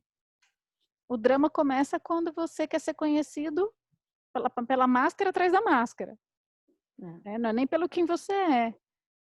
Então se construiu a máscara mais próxima da realidade e a questão toda era essa, né? Ser reconhecido. Então é um drama, e aí vai desencadeando toda a questão das compulsões ali também, que é a trajetória do filme, né? Uma trajetória descendente também, nesse sentido do... E é interessante, né? Você vê onde termina, ainda é buscando esse reconhecimento, né? E achando espaço para esse reconhecimento. E, nossa, isso pode ser a história de tanta gente, mas se a gente for pegar aí toda a questão da televisão, do show, da arte, né? Muitos artistas, muitos são exatamente, se não é uma trajetória como essa, uma trajetória muito parecida. Quem conseguiu se expor, forjar uma personagem nesse campo do coletivo, né, que dá margem sempre a arquétipos. Essa questão, a Clarissa fala disso nos Sapatinhos Vermelhos. Nenhum ser humano dá conta de ser um arquétipo. Não, o tempo todo. Ninguém dá conta. É tipo, você explode, né? Não dá para ser. Então, assim, ou você cria uma estratégia de entrar nisso, entrar nessa força da máscara, porque tem uma força aí que eu questiono, né? No momento que a gente está, eu até questiono isso, porque essa coisa de mover multidões eu acho assustador. Eu sempre acho assustador. E olha que eu gosto de show, então, mas assim, até quando é na euforia, alegria eu acho difícil, né? Mas quando é euforia, mesmo quando é euforia, o negócio é complicado. Mas, enfim, existe uma função ali.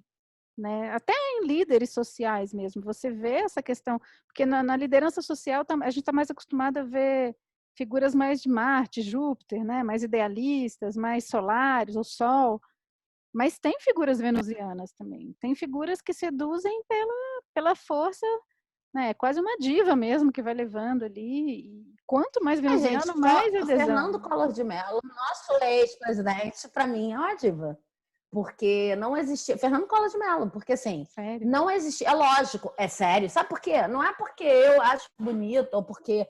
Não é isso, mas é essa questão da construção do papel divônico, entendeu? Ah, sim. O cara, a única coisa naquela época que se falava, não se falava de plano de governo, as todas eram muito as frases todas eram rasas, não tinha plano de governo, nada disso, mas ele andava de jet ski, cabelinho pro lado. Ele era um se ele não era bonito para ser estrela de Hollywood, ele era um presidente com uma construção estética que agradavam as pessoas que votaram nele, né? Assim, ele era construído em cima da esfera divônica, verdade. Exatamente. Então, ele nem era, ele nem sustentava aquilo, né? Mas, enfim. Não, mas não importa, né? Assim, eu acho bem legal ver a construção de divas no cotidiano, porque isso também gera narrativas muito bacanas, né? Assim, como você pode ser diva no trabalho, como você pode, às vezes,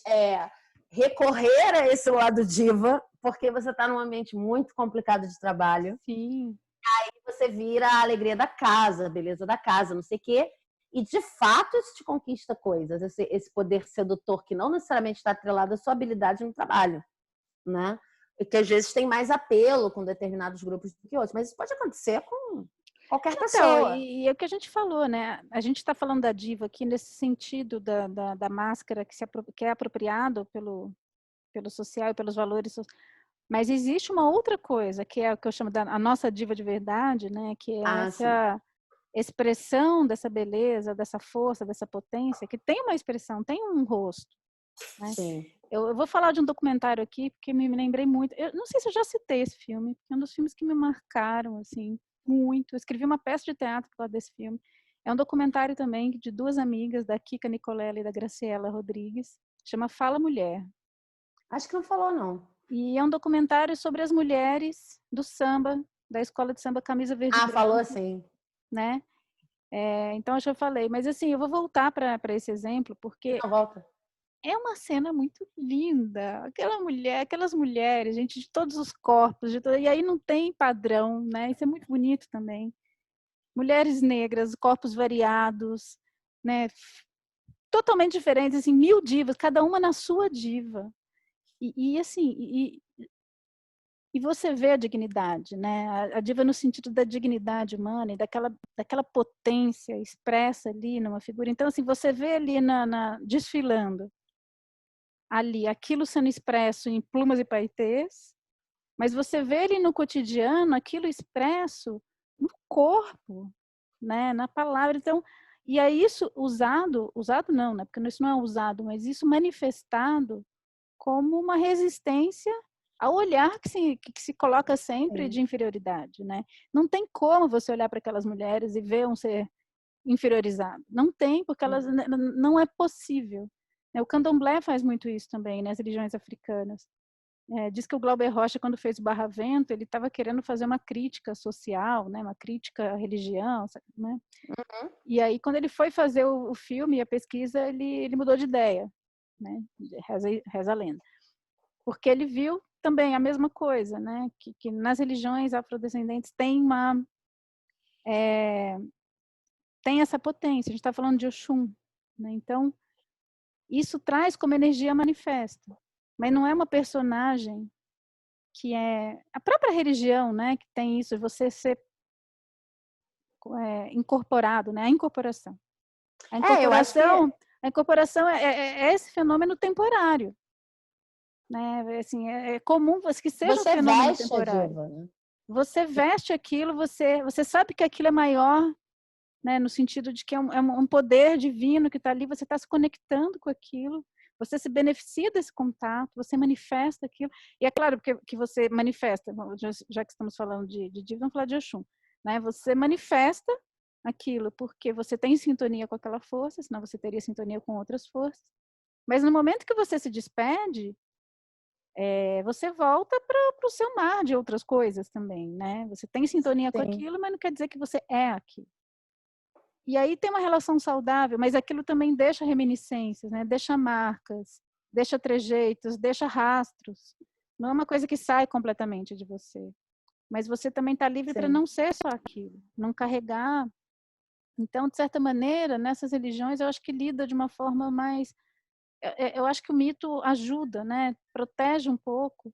E no mundo, especialmente no mundo artístico, né, que Vênus reina, assim, difícil, porque não tem essa barreira, não tem essa proteção. E aí a gente tem o olhar fanático, né, o olhar dos fãs, dos seguidores, e agora em rede social a gente vê muito isso, que está o tempo todo não só alimentando, como querendo isso, né? Querendo ver isso, porque se alimenta disso.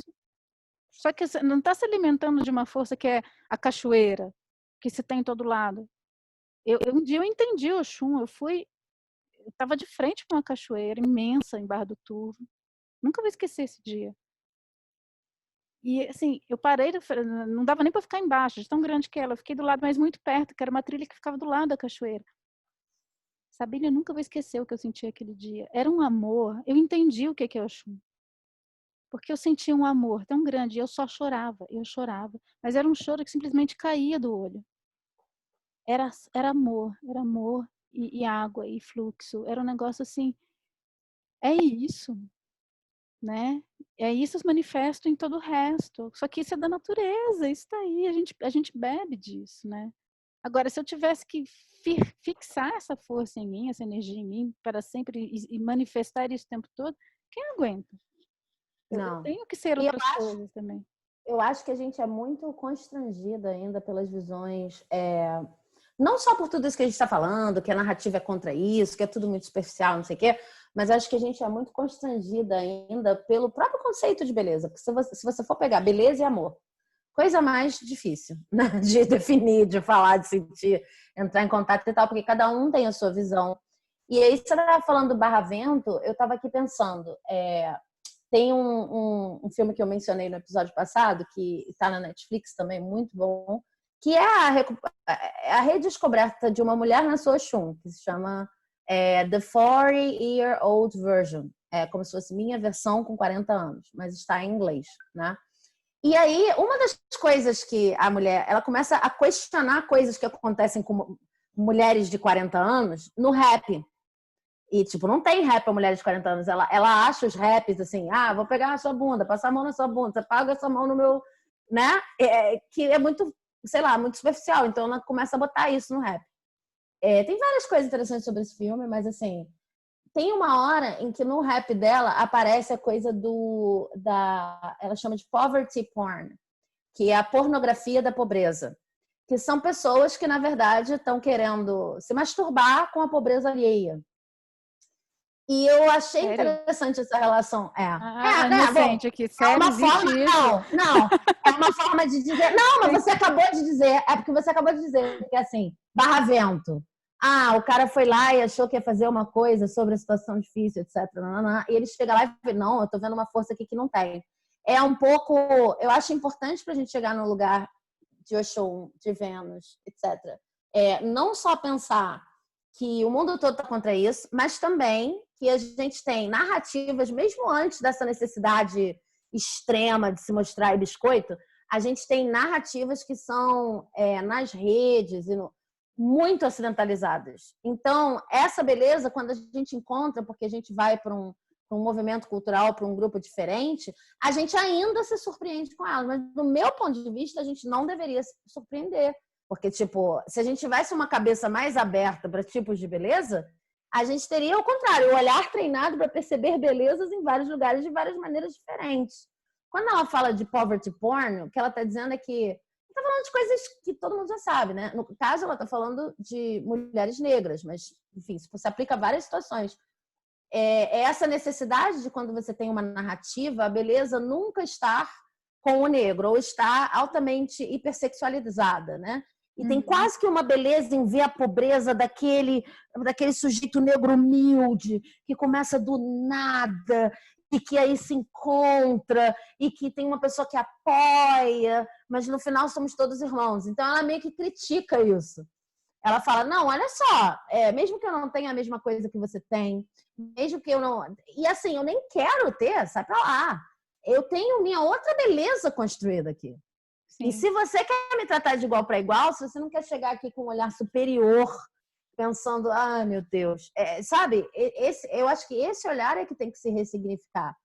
Beleza não é aquilo que eu aprendi que é beleza, não só no sentido de que as narrativas estão contra isso, porque querem capitalizar em cima do nosso sofrimento, mas também no sentido de, cara, será que dá para eu fazer um exercício de ver outras belezas? Belezas com as quais eu não me identifico? Sabe? Eu vou ter que citar um negócio aqui, porque eu estava com isso hoje na cabeça. Aquelas coisas que a gente acha linda uns anos atrás, depois você fala assim, cara, nossa, ainda falava isso em voz alta. Vinícius de Moraes, que para mim é o vovô dos esquerdomachos. Pronto, falei. E não saí correndo, porque a pessoa que fala, a mulher tem que ter qualquer coisa além da beleza, né? Agora eu não lembro do verso inteiro, mas assim... Né, qualquer coisa que fere, qualquer coisa que sente saudade, um molejo de amor machucado, a beleza de ser feita para amar, de sofrer pelo seu amor e para ser só perdão, é uma cafajestagem, né? Vamos combinar. A pessoa está validando ali a esquerdomachice e a cafajestagem, porque é isso, né? A mulher tem que ter alguma coisa além da beleza. O que ela tem além da beleza é um sofrimento, né, de ter se traído e ficar lá sofrendo. Nossa, que lindo, né? Uma mulher machucada, ela é profunda, porque ela tem uma dor ali, provocada por um homem, e por isso um homem deve amá-la, né? Então, esse outro pensamento que o belo é o sofrimento, que a gente, vamos falar... É isso que é o tal do poverty porn. Eu não sei se eu expliquei direito, mas é isso. Essa coisa de sofrer, a pobreza também de alma. É bonita.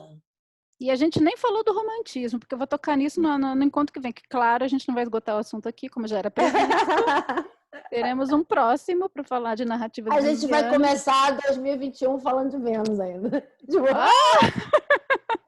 Com o maior prazer, vamos abrir, porque eu tenho que falar de Romeu e Julieta, senão não sou eu, né? É verdade, você não falou, gente. Não, mas foi de propósito, porque não ia caber. A gente está falando de narrativas de espelho, tem muita coisa, das divas, né? Ainda tem toda a narrativa de paixão, romantismo. Vai criar uma outra temporada que é tipo Vênus. Nossa, dava para ir longe. Não, pelo menos 2 programas, né? Porque não dá para a gente falar, esgotar o assunto aqui. Mas tem toda essa coisa do que é considerado belo, né? É claro, se você for olhar pelo olhar da compaixão, né, da gente olhar para nós mesmos como espécie humana e falar assim, nossa, cara, olha para a gente, né? Esse olhar de compaixão, tudo é belo, né? Em certa medida, assim.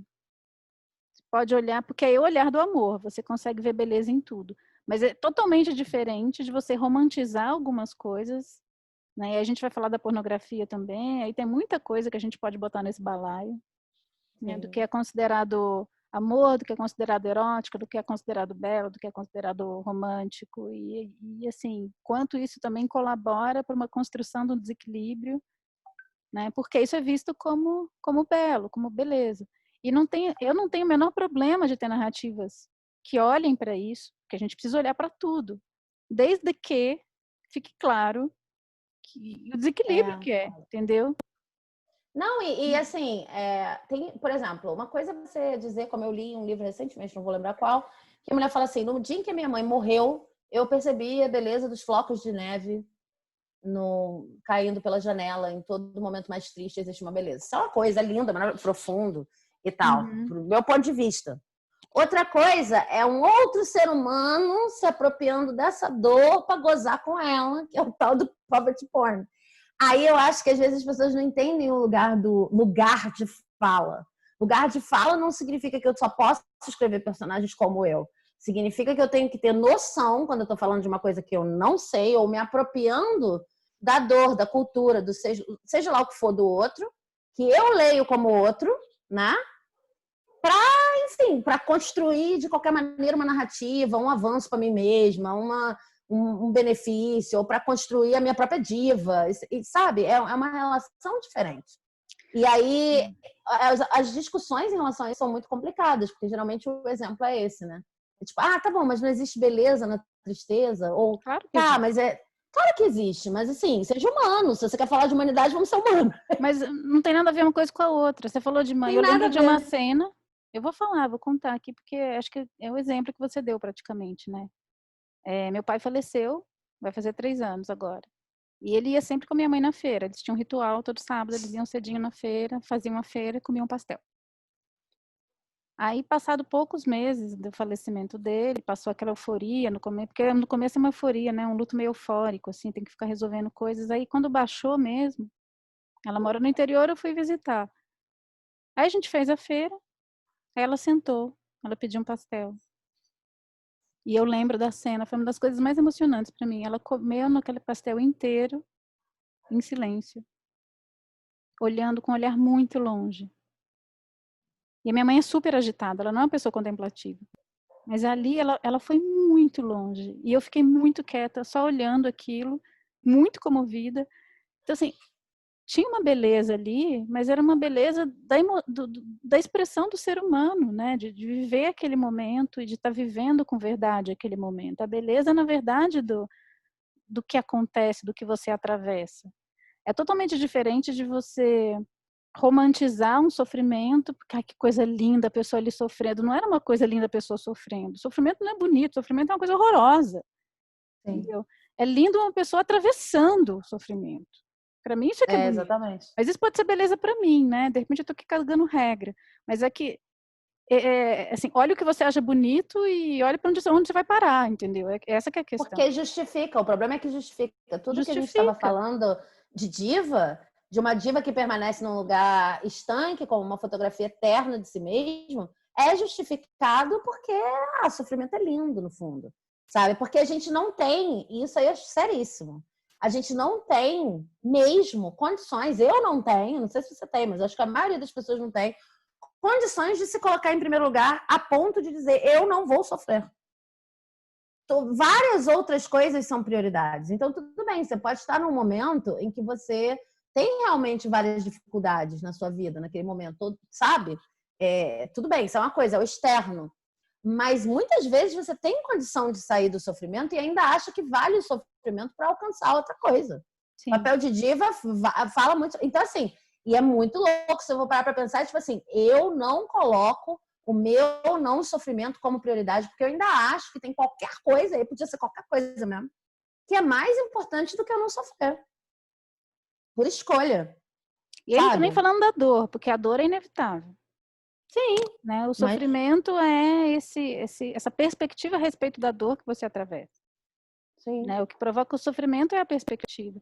E ligar, né? Isso é que é muito doido também. Você colocar no mesmo balaio a diva, a potência, Vênus e a autodestruição. E o desequilíbrio.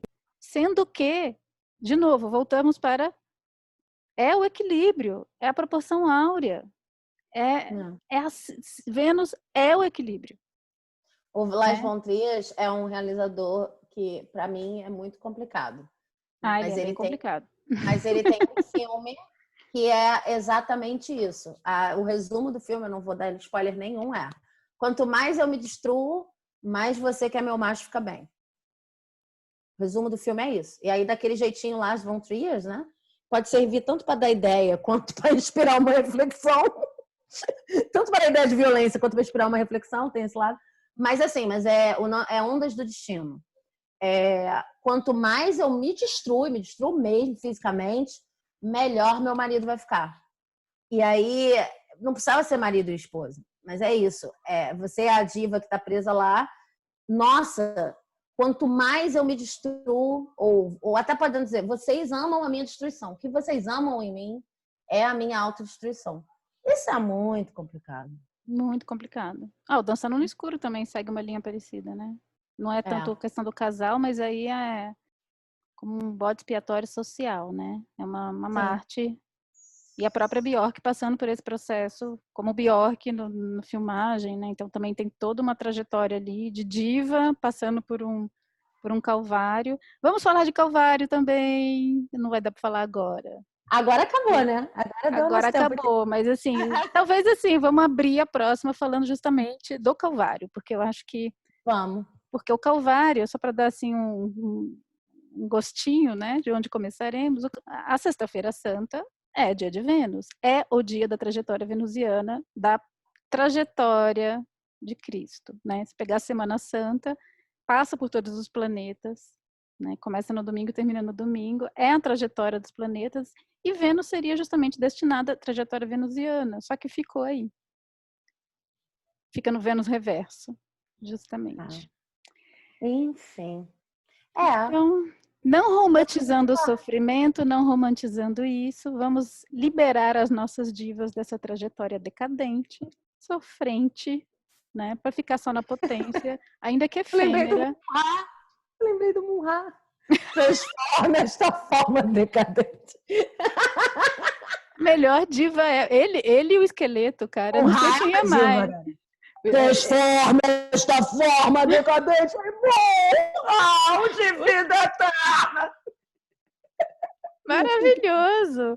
Não, ele e o esqueleto também, que é outra diva louca. Sim, esqueleto maravilhosa. Gente, o humor, assim, para mim a melhor coisa para você perceber se a sua diva está enredada na trajetória de sofrimento, ou se você se leva a sério ou não. Porque se você consegue rir da sua diva, tá tudo certo. É a melhor coisa. Tá tudo em equilíbrio, tá tudo bem. Agora começou a ficar sério demais, o negócio ali corre ou muda, porque não dá.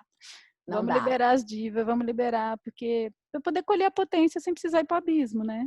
Acho que é essa que é a questão. Achar o lugar de Vênus. Eu acho que a gente está vivendo um Vênus reverso fortíssimo nesse momento, cara.